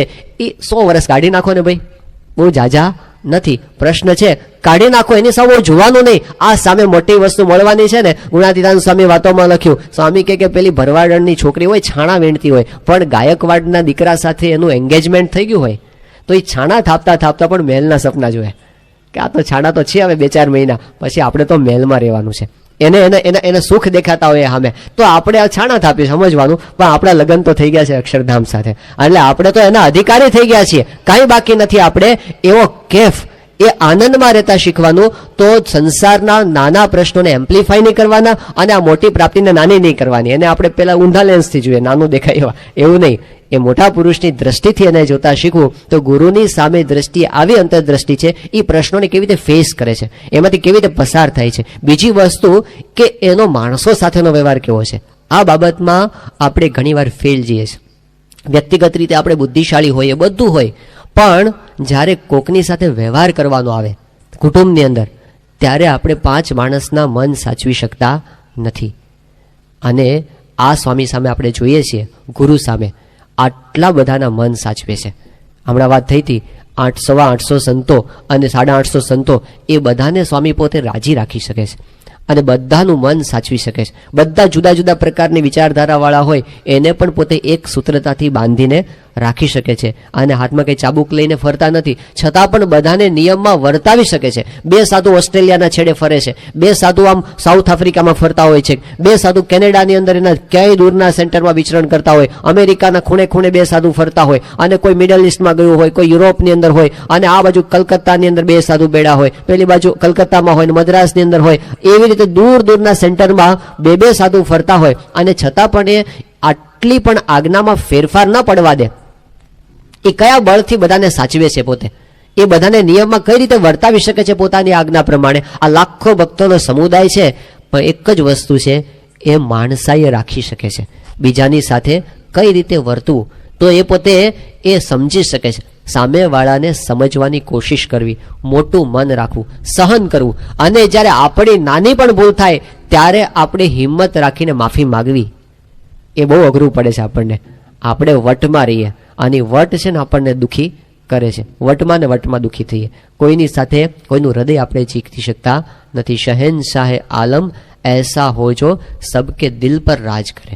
જ્યારે આપણે બહાર તો શાસન કરી નાખીએ, અને આપણે બહુ ગુસ્સો બતાવી અને ઘરમાં બધા આપણાથી થરથર ધ્રુજતા હોય એવું શાસન ઘરમાં સ્થાપી દઈએ, એ આપણી મહત્તા નથી. આપણે ઘરમાં આવીએ અને ઘરમાં કરફ્યુ થઈ જતો હોય, એ આપણી મહત્તા નથી. પણ આપણે ઘરમાં આવીએ અને આનંદ છવાઈ જતો હોય, એ ઘરની મહત્તા છે. 5 માણસ ઘરમાં બેઠા હોય તો ઘરે આમ આનંદનું વાતાવરણ હોય, બાકી બાપને દીકરો બોલતા ન હોય, પતિને પત્ની બોલતા ન હોય, એ ઘરમાં એ ઘર ન કહેવાય. એ બેઠા હોય તો પણ આપણને શાંતિનો અનુભવ એમાં થતો નથી. ભલે ને મોટો બંગલો હોય, નાનું ઝૂંપડું હોય, પણ કિલકિલાટ થતો હોય અને બધા આનંદ કરતા હોય, એમાં મજા છે. પણ એવું વાતાવરણ ઊભું કરવું એ આપણે પોતાના ઉપર લેવાનું છે. આપણે એને પોતાના, આપણે વાંક શું કાઢીએ છીએ? આનો સ્વભાવ બરાબર નથી, આનો સ્વભાવ બરાબર નથી, આનો સ્વભાવ બરાબર નથી, આનો સ્વભાવ બરાબર નથી. એ વાત કદાચ 100% સાચી પણ હોય, પણ આપણે જો સમાધાન મેળવવું હોય, જો સોલ્યુશન લાવવું હોય, તો પછી આપણે પોતાની ભૂલને જોવી પડશે. એ વિના કદાચ આપણે કોકનો વાંક કાઢી અને આપણે આપણી જાતને નિર્દોષ સાબિત કરી શકીએ, એવું થઈ શકે. આપણી જાતને દલીલો કરીને આપણે બતાવી શકીએ કે મારો વાંક નથી, સામેવાળાનો જ વાંક છે, એવું આપણે કરી શકીએ. એ અંધારાને ગાળો દેવા જેવું કામ થશે. કદાચ આપણે જીતી જઈશું, પણ અંતરમાં શાંતિ નહીં થાય, પરિસ્થિતિમાં કોઈ દિવસ સુધારો નહીં થાય. જો સુધારો કરવો હશે તો આપણી નાની ભૂલને પકડવી અને એના ઉપર આપણે કામ કરીને સુધારવી અને સિન્સિયરલી સામેવાળાની માફી માગવા માટેનું પણ ઉદાર દિલ રાખવું પડશે. આટલા મોટા ગુરુ છે, પણ કોઈ દિવસ એને માફી માગવામાં શરમ નથી. 96ની સાલમાં પ્રમુખ સ્વામી મહારાજ પોતે તે અટલાદરામાં બિરાજમાન હતા અને એ વખતે બન્યું તેવું કે અટલાદરાની અંદર 2 નાના નાના બાળકો, ઉંમર કદાચ 5 વર્ષ કે 7 વર્ષ, એનાથી વધારે નહીં. એક બાળકનું નામ ભગવત અને બીજા બાળકનું નામ તિલક. આ બંને બાળકો જંબુરિયા જેવા રોજ હાજર જ હોય. અને સ્વામીશ્રી જ્યારે 94-95ની સાલમાં જ્યારે જાય તો આ 2 બાળકો હાજર હોય અને બહુ જ આમ તાણીને જેટલી તાકાત હોય એટલે ભેગી કરી અને પ્રમુખ સ્વામી મહારાજ અમૃત મહોત્સવની જય બોલાવતા. સ્વામીશ્રીનો એ વખતે અમૃત મહોત્સવ ઉજવવાનો હતો. આ આખી સંસ્થામાં બધે જય બોલાતી હતી, રોજ તાણીને જય બોલે. અને સ્વામી પણ એ બધા બંને બાળકોને બહુ પ્રેમથી સ્વામીજીને આશીર્વાદ આપતા અને સાચવતા. હવે ઉત્સવ તો અમૃત મહોત્સવ પૂરો થઈ ગયો એટલે એની જય કાંઈ હવે બોલાવવાની હતી નહીં. પણ બન્યું એવું કે સ્વામી 96ની સાલમાં ઉત્સવ પછી પહેલી વખત અટલાદરા પધાર્યા અને સ્વામીશ્રી પોતે ઉતારામાં પ્રવેશ કરતા હતા. ત્યાં બંને બાળકો ઊભા હતા અને એમણે મોટેથી જય બોલાવી કે પ્રમુખ સ્વામી મહારાજ શતાબ્દી મહોત્સવની જય. એટલે સ્વામી થોડાક અકળાઈ ગયા, કારણ કે સ્વામીને શું પ્રણાલિકાને સાચવવી હોય. એટલે સ્વામી પેલા બાળકોને કીધું કે આવું બધું નહીં બોલવાનું, અને બધા સંતોને કીધું આને કોઈ શીખવશો નહીં, આ છોકરાઓ તો ચડી જાય, જેમ ચડાવવા એમ ચડી જાય. સ્વામી કે હવે કોઈ જય બોલાવવા નથી, કોઈ ઉત્સવ કરવા નથી, ઉત્સવ થઈ ગયો છે બધો, અને આ જય ભાઈ નહીં બોલાવવાની. અને સ્વામી કે જો હવે જય બોલાવીશ ને તો ઉતારામાં આવવા નહીં દઈએ અમે. એ વખતે સ્વામીશ્રી ભોજન કરવા બેસે ત્યારે બધા દર્શન માટે જેને આવવો એ બધાને છૂટ હતી. તો સ્વામી કે અંદર નહીં આવવા દઈએ. પછી તો બાળકો તો દોડતા જતા રહ્યા, એને બીજું કંઈ હતું જ નહીં. બીજે દિવસે સ્વામી સભા પછી આવતા હતા રૂમમાં અને ફરી બાળકોએ જય બોલાવી અને સ્વામી થોડાક આકરા થઈને કીધું, ગુસ્સે થઈને, સ્વામી કે ના પાડી હતી ને, કેમ આજે જય બોલાવી? જાઓ, આજે પ્રવેશ નહીં, બંનેને કાઢી મૂક્યા, આજે સજા, આજે અંદર આવવા નહીં મળે. એમ કરીને સ્વામી અંદર ગયા અને ભોજન કરવા માટે આસન પર બેઠા. સામે બધા સંતો અને યુવકો અને હરિભક્તો બધા જ બેઠા હતા રૂમમાં દર્શન કરવા માટે. અને એક સ્વામીશ્રી પાસે હંમેશા કોઈ ગ્રંથનું વાંચન થતું હોય છે. એ વખતે એક પુસ્તક વંચાતું હતું, બાળ સ્નેહી પ્રમુખ સ્વામી મહારાજ, એ વંચાતું હતું. અને વંચાય એક બાજુ અને સ્વામીને બધાને લાગ્યું કંઈક વિચારમાં છે. થોડીક વાર થઈને સ્વામી કે પેલા છોકરાઓ કેમ દેખાતા નથી? તો સંતો કે બાબા તમે કાઢી મૂક્યા એટલે બિચારા ક્યાંથી આવે? તો સ્વામીએ એક રાજુ નામનો એક યુવક હતો ઊભો કર્યો. સ્વામી કે તું ઊભો થા અને જા બોલાવ, પેલા બેન બોલાવી આવો. એટલે બોલાવવા માટે નીકળો. હવે એ તો ક્યાં મળે, છોકરાઓ તો ક્યાંય ને ક્યાંય રમતા હોય. એક છોકરો મળ્યો, પેલો મને લાગે ભગવત એક મળ્યો, એટલે એને લઈ આવ્યા. અને પછી સ્વામી પાસે આવી ગયો. સ્વામી જેવો એને જોયો ને, સ્વામી કે ભગવત તને ખોટું લાગી ગયું? આવ બેસ અહીંયા આગળ. તને ખોટું લાગી ગયું હોય તો મને માફ કરજે, મારી ભૂલ થઈ ગઈ. આ નાના બાળકની પાસે સ્વામી માફી માગી. પછી એ દિવસે પૂરું થયું ને સ્વામી એને પ્રસાદે આપ્યો રાજી કરવા માટે. બીજે દિવસે જ્યારે સ્વામી પછી પૂજા પછી આવતા હતા ત્યારે પેલો તિલક પણ દેખાયો લિફ્ટ પાસે. એટલે સ્વામી ફરી એને બોલાવ્યો. સ્વામી કે જો અમે કાલ તને બોલી ગયા તો ખોટું નહીં લગાડવાનું, હો, અમારી ભૂલ થઈ ગઈ, અમને માફ કરજે. આ બાળકની પાસે સ્વામી માફી માગી. બંને બાળકોને પોતાની સાથે સામે ઉતારામાં લીધા, બંનેને સામે બેસાડ્યા અને સ્વામી બંનેને ફરી પાછો પ્રસાદ આપ્યો, આશીર્વાદ આપ્યા, વાલ કર્યું. આ પુરુષ નાના બાળક પાસે પણ માફી માગી શકે છે અને એમને રાજી કરી શકે છે. હવે આપણે અંતરદ્રષ્ટિ કરીએ તો આપણને ખબર પડશે કે આપણે કેટલા વટમાં રહેતા હોઈએ છીએ, કે જ્યાં આગળ ખરેખર આપણી ભૂલ હોય ને એ વખતે પણ આપણે માફી માગી શકતા નથી. ગુરુ સામે દ્રષ્ટિ, કે સરળતા, કટ વળતા શીખવું. કુટુંબના સંબંધોની અંદર તમે કદાચ ઓફિસમાં બોસગીરી કરશો તો ચાલશે, ઘરમાં નહીં ચાલે. એનાથી દિલ નહીં જીતી શકાય, એનાથી ઘરનું વાતાવરણ નહીં બંધાય.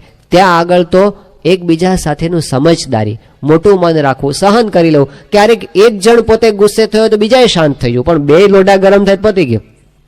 એ તો પછી ધમાલ જ થાય. પણ બેમાંથી એક જણ જો જ્યારે બોલતા હોય, સમજી લેવું કે અત્યારે એ ગુસ્સામાં છે, તો કોઈક વખત આપણે સહન કરી લેવું. કોઈક વખત સ્વભાવ છે, ક્યારેક થઈ જવાય. કોઈક દાડો એ ગુસ્સે થાય તો આપણે સહન, કોઈક આપણે ગુસ્સે થાય તો એ સહન કરી લે. એવું અન્ડરસ્ટેન્ડિંગ અંદર અંદરનું હોય તો સંસારનો રથ છે એ ચાલે, નહીતર ચાલે નહીં. એટલે કદાચ સામેવાળી વ્યક્તિ એવું કે સમજવા જ તૈયાર ન હોય, એવું બને.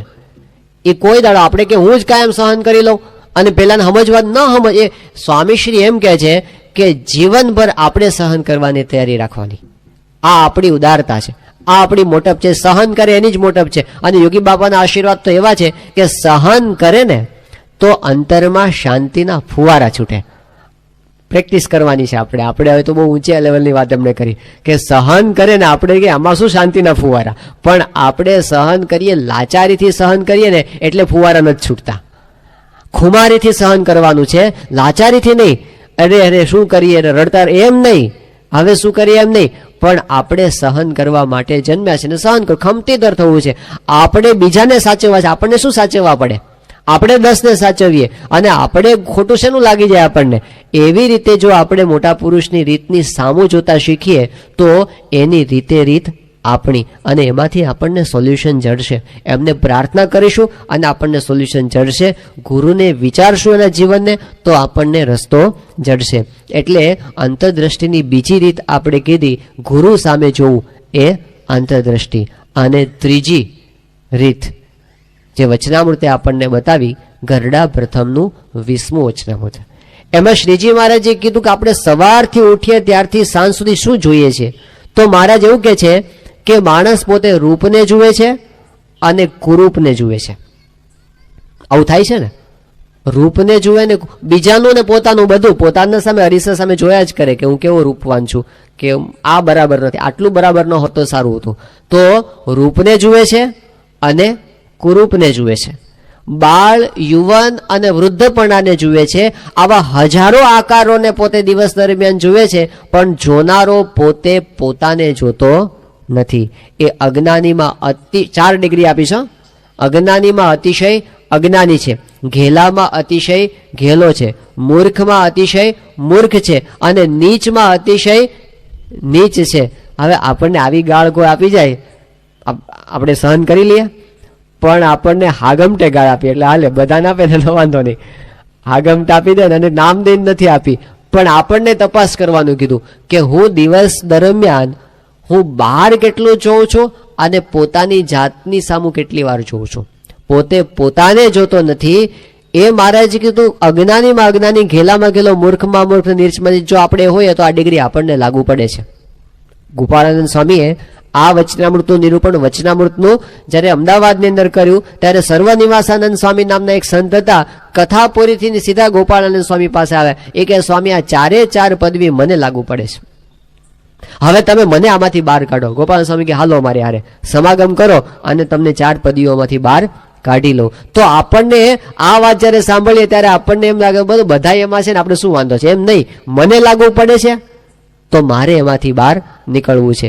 પછી મહારાજે કીધું કે આ સત્સંગ એવો દિવ્ય છે કે એની અંદર જો ભગવાનનો પ્રતાપ વિચારીને કોઈ અંતરદ્રષ્ટિ કરે તો પોતાના સ્વરૂપને અતિશય ઉજ્જવળ અને પ્રકાશમાન પોતે દેખે છે, અને પ્રકાશને વિશે ભગવાનની મૂર્તિને પણ પોતે દેખે છે, અને નારદ સંકાદિક જેવો સુખીઓ પણ થાય છે. પણ મહારાજે કીધું કે હરિભક્તને જેટલી કરસ કસર રહે છે એ તો પોતાની આળસે કરીને રહે છે, કે પોતે આમ અજ્ઞાન અવસ્થામાં સુષુપ્તિમાં જાય છે પણ પોતાને જાણે પોતાના સ્વરૂપને જોવાને ક્યારે અંતરદ્રષ્ટિ કરતો નથી. આ એક થોડીક હાયર લેવલની વાત છે, પણ એ છે બહુ મહત્વની વાત કે આપણે આ શરીરને પોતાનું રૂપ માનીએ છીએ. આપણને જે કોકને ભગવાને 5 ફૂટને 6 ઇંચ આપ્યા હોય, કોકને વળી 5 ફૂટને 4 ઇંચ આપ્યા હોય, કે એ જે આકાર આપણને દેખાય છે ને આપણે એમ સમજીએ છીએ કે આ હું છું, પણ હકીકતમાં એવું નથી.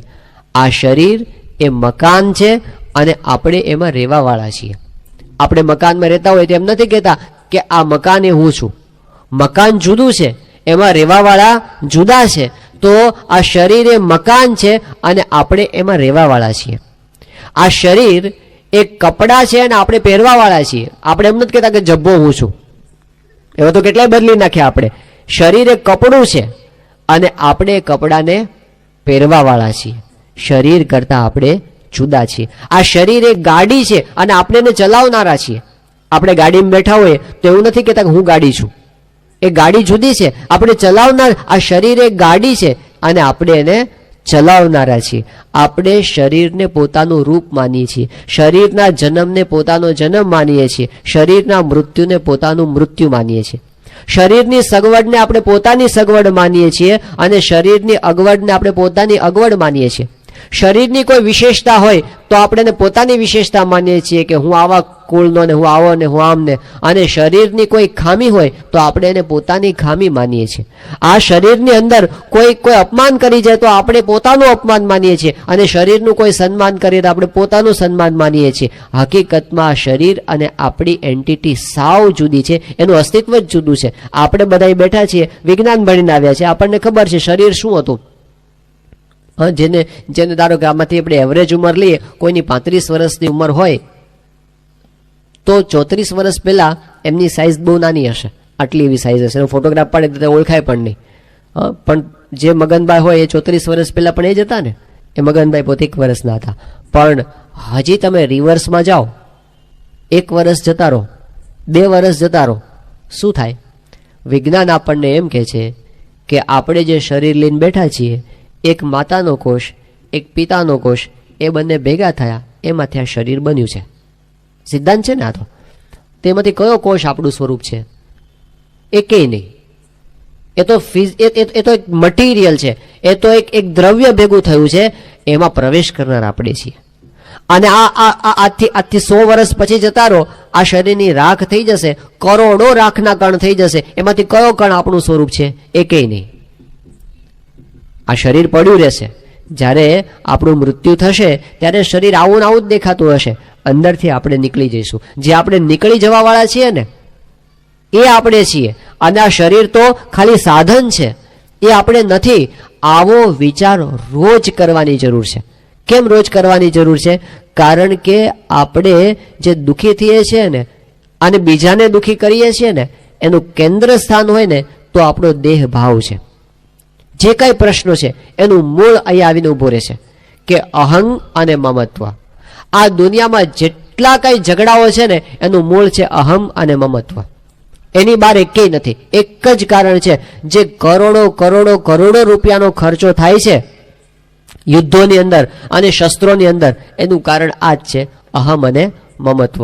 હિટલરે જે કરોડો લોકો, 60 લાખ લોકો તો યહૂદીઓને માર નાખ્યા એને, અને એ સિવાય બીજા વિશ્વયુદ્ધમાં આટલા બધા માણસો મર્યા, 5 કરોડ. પણ એનું કારણ શું? એનો અહંકાર. એની અમીને આખા યુગાન્ડાને ઉજ્જડ કરી નાખ્યો, એનું કારણ એનો અહંકાર.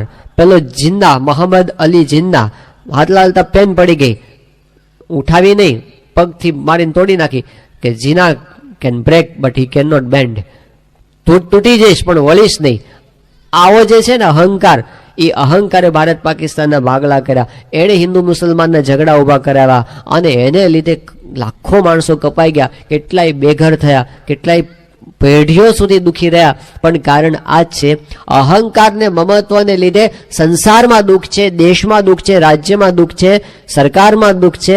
આપણા પરિવારની અંદર પણ આપણે બહુ ફરવું નથી, કારણ કે બહાર તો પ્રશ્ન છે જ. આખી પૃથ્વી ઉપર કાંટા મઢેલા છે, આપણે આખી પૃથ્વીને કાંટા પાથરેલા છે, આપણે પૃથ્વીને મઢી શકવાના નથી. પગમાં જોડા પહેરી શકીએ કે નહીં? એ આપણે કરવાનું છે. આપણા ઘરની અંદર જે પ્રશ્ન હોય ને, પ્રમુખ સાહેબ મહારાજ પેલો પ્રસંગ કહે છે કે સાસુ હતા, એ પોતે ગયા હતા ખેતરમાંથી પેલું મોટું ઘાસનું ઓલું લઈને આવતા હતા, ભારી લઈને, અને એક હાથમાં થેલી હતી. અને પેલા ભૂદેવ હામાં મળ્યા. ભૂદેવ ક્યાં જઈ આવ્યા? એ કે માજી તમારા ગામમાં ગયો હતો, લોટ માગવા ગયો હતો. એ કે એમ, અમારે ઘરે ગયો હતો? એ કે હા ગયો હતો ને. તો શું અમારે ઘરે વહુ હતા, એમણે કંઈ આપ્યું તમને? એ કે ના માજી, નો આપ્યું. ના પાડી દીધી. ના પાડી દીધી? આજકાલની આવેલી, એને શું અધિકાર ના પાડવાનો? હાલ મારી હારે. એટલે પેલો ભૂદેવ તો બિચારા લાલચે પાછા ગયા એના ઘર સુધી. એક ભારો એક ખૂણામાં નાખ્યો અને સાસુમાં કે વહુ બહાર આવો તો. એટલે બહાર આવ્યા. એ કે આવ્યો તો આ બ્રાહ્મણ આપણે ત્યાં? કે આવ્યો તો ને. તે શું એને પછી તે આપ્યું? એ કે ના, મેં ના પાડી દીધી એને. તે ના પાડી? તને શું અધિકાર આ ઘરમાં ના પાડવાનો? તું તો આજકાલની આવેલે છે, તું શાની ના પાડે? ના પાડું તો હું પાડું. પેલા બ્રાહ્મણને કે જા જતો રે, નહીં મળે. પેલા આટલું કેવા જ બોલાવ્યો હતો એને કે ના પાડું તો હું પાડું. આ તો દ્રષ્ટાંત છે. પ્રમુખ સ્વામી મહારાજ ઘણી વાર કહે છે, કદાચ આટલી એક્સ્ટ્રીમ સુધી નહીં બનતું હોય, પણ આના જેવું તો ઘણું બનતું હશે કે કોકના દ્વારા કંઈક સારું થાય ને તો આપણાથી સહન થતું નથી. કોકના દ્વારા માણસ દુઃખી થાય છે ઈર્ષાને લીધે. હમણાં પ્રસંગ બન્યો, બે અઢી વર્ષ પહેલાનો પ્રસંગ છે. એક યુવાન સારંગપુર આવ્યો હતો, બેંગ્લોરની અંદર એમની નોકરી છે, ત્યાં બ્રહ્મદર્શન સ્વામીને પોતે મળ્યો અને મળીને એમણે બહુ જ દુઃખી હતો પોતે. એમણે રડતા રડતા વાત કરી. એમણે કીધું કે સ્વામી, મને બહુ જ અશાંતિ રહે છે, રાત્રે ઊંઘ નથી આવતી અને બેચેની રહ્યા કરે છે. તો એમણે કીધું કે બોલ, શું પ્રશ્ન શું છે તને? કે કંઈ ધંધા નોકરીનો પ્રશ્ન છે? કે ના સ્વામી, નોકરી તો સારી છે અત્યારે છે મારે. તો કે શું છે, લગ્ન થઈ ગયા કે આ થઈ ગયા છે? તો અમે બેંગ્લોરમાં ત્યાં આગળ રહીએ છીએ. તો કયો પ્રશ્ન છે, બોલ, તને શું વાંધો શું છે? એ કે સ્વામી, વાંધો એવો છે કે મેં એન્જિનિયરિંગનો અભ્યાસ કર્યો હતો મુંબઈમાં રહીને, અને પછી મારે નોકરી જોતી હતી. નોકરી માટે મેં બહુ તપાસ કરી, ક્યાંય મળતી નહોતી. તો મેં એપ્લિકેશન કરી બેંગ્લોરની અંદર, અને મેં એવું નક્કી કરેલું કે જો આપણને 10-15 હજાર રૂપિયા સુધી પગાર મળી જાય તો આપણે નોકરી લઈ લેવી. અને હું ત્યાં બેંગ્લોર પહોંચ્યો, ઇન્ટરવ્યૂ આપવા માટે ગયો. મારો ઇન્ટરવ્યૂ પૂરો થયો અને મને એના જે અધિકારી હતા એણે કીધું કે તમારી કેટલા પગારની અપેક્ષા છે? એટલે મેં કીધું તમે કેટલો આપશો? એટલે પહેલાં લોકોએ કીધું કે અમે 45,000 આપી શકશું. અને મેં નોકરી લઈ લીધી કે મારી અપેક્ષા તો 10-15 હજારની, 45,000ની નોકરી મળે એટલે પછી તો અને હું ચાલુ થઈ ગયું. અને મારે આ 3 વર્ષ નોકરીમાં થયા, અત્યારે 58,000 રૂપિયા પગાર છે. પણ મને પ્રશ્ન એ છે કે મારી સાથે જે બીજા બધા હોય છે ને, મારા કલીગ્સ બધા મારી સાથે કામ કરનારા, તો એણે વાત કરી કે મારી બાજુ બેહનારો, મારા જેટલી જ આવડત ને મારા જેટલું જ કામ કરનારો એક જણ છે ને 65,000 પગાર છે ને એકનો 72,000 પગાર છે. મને દુઃખ એનું છે, મને રાત્રે ઊંઘ નથી આવતી. હવે આ દુઃખનું સોલ્યુશન શું છે? એનું સમાધાન કયું? એક કારણ શું છે? માણસ પોતે ઈર્ષાથી દુઃખી થાય છે. એનું કોઈ કાંઈ લઈ લીધું નથી, પણ પાડોશીને ત્યાં નવો બંગલો બન્યો, એને ત્યાં ફ્રીજ આવ્યું ને આને ગરમી થઈ કે એને ત્યાં કેમ આવું? ભાઈ કરે, તારું કોઈ કંઈ લઈ લીધું નથી તો કોકનું જોઈને તો દુઃખી શું કામ થાય છે? આપણા ઘણા ખરા દુઃખ અજ્ઞાનના દુઃખ છે, અહમ અને મમત્વના દુઃખ છે કે મારું આટલું સચવાયું ને મારું આટલું ન સચવાયું. પણ એ દેહથી હું નોખો છું, હું આત્મા છું, હું અક્ષર છું, હું બ્રહ્મ છું, હું ગુણાતીત છું. આ વિચાર રોજ કરવાની જરૂર છે, અંતરદ્રષ્ટિ. અને એ આપણા જીવનને ઉર્ધ્વગમન, આપણી ભારતીય સંસ્કૃતિની અંદર આપણને હજારો વર્ષોની પરંપરાથી આ જ્ઞાન પ્રાપ્ત થયું છે. યુદ્ધના મેદાનની અંદર જ્યારે અર્જુન મૂંઝાઈ ગયો અને એ વખતે શ્રી કૃષ્ણ ભગવાન એને પહેલું જ્ઞાન આપ્યું છે. એણે કીધું કે તું આત્મા છે, ન જાયતે મ્રિયતે વા કદાચિત, નાયમ ભૂત્વા ભવિતા વા ન ભૂયઃ, અજો નિત્ય શાશ્વતોયમ પુરાણો, ન હન્યતે હન્યમાને શરીરે. એમણે કીધું કે અર્જુન, આ શરીર પડે છે એની સાથે આત્મા મરતો નથી, શરીર જન્મે છે એની સાથે એ જન્મતો નથી. અજો નિત્ય શાશ્વતોયમ પુરાણો, આ અજન્મા છે, આ શાશ્વત છે, આ અનાદિકાળનો આત્મા છે અને એ સુખરૂપ છે, એમાં ભગવાન રહ્યા છે, આત્માન. અને આ શરીર જો આપણને દેખાય છે તો કેવા છે? વાસાંસે જીર્ણાની યથા વિહાય નવાની ગૃહનાતી નરો પરાણી, તથા શરીરાણી વિહાય જીર્ણાની અન્યાની સંયાતિ નવાની દેહી. જેમ જૂના વસ્ત્રો ત્યાગ કર્યા અને નવા પહેર્યા, એમ જૂનું શરીર જાય છે અને નવું શરીર આવે છે. અત્યાર સુધીમાં આપણે અબજો શરીર બદલી નાખ્યા, અબજો શરીર. આ પહેલું શરીર આપણું નથી, આ પહેલા આપણે અબજો શરીર બદલી નાખ્યા. એટલે એ શરીરથી તું જુદો પડી જા અને તું માન કે હું આત્મા છું. આ વિચાર આપણને આપ્યો છે, આ વિચારની પ્રક્રિયા, એક દ્રષ્ટિ આપણને આપી છે.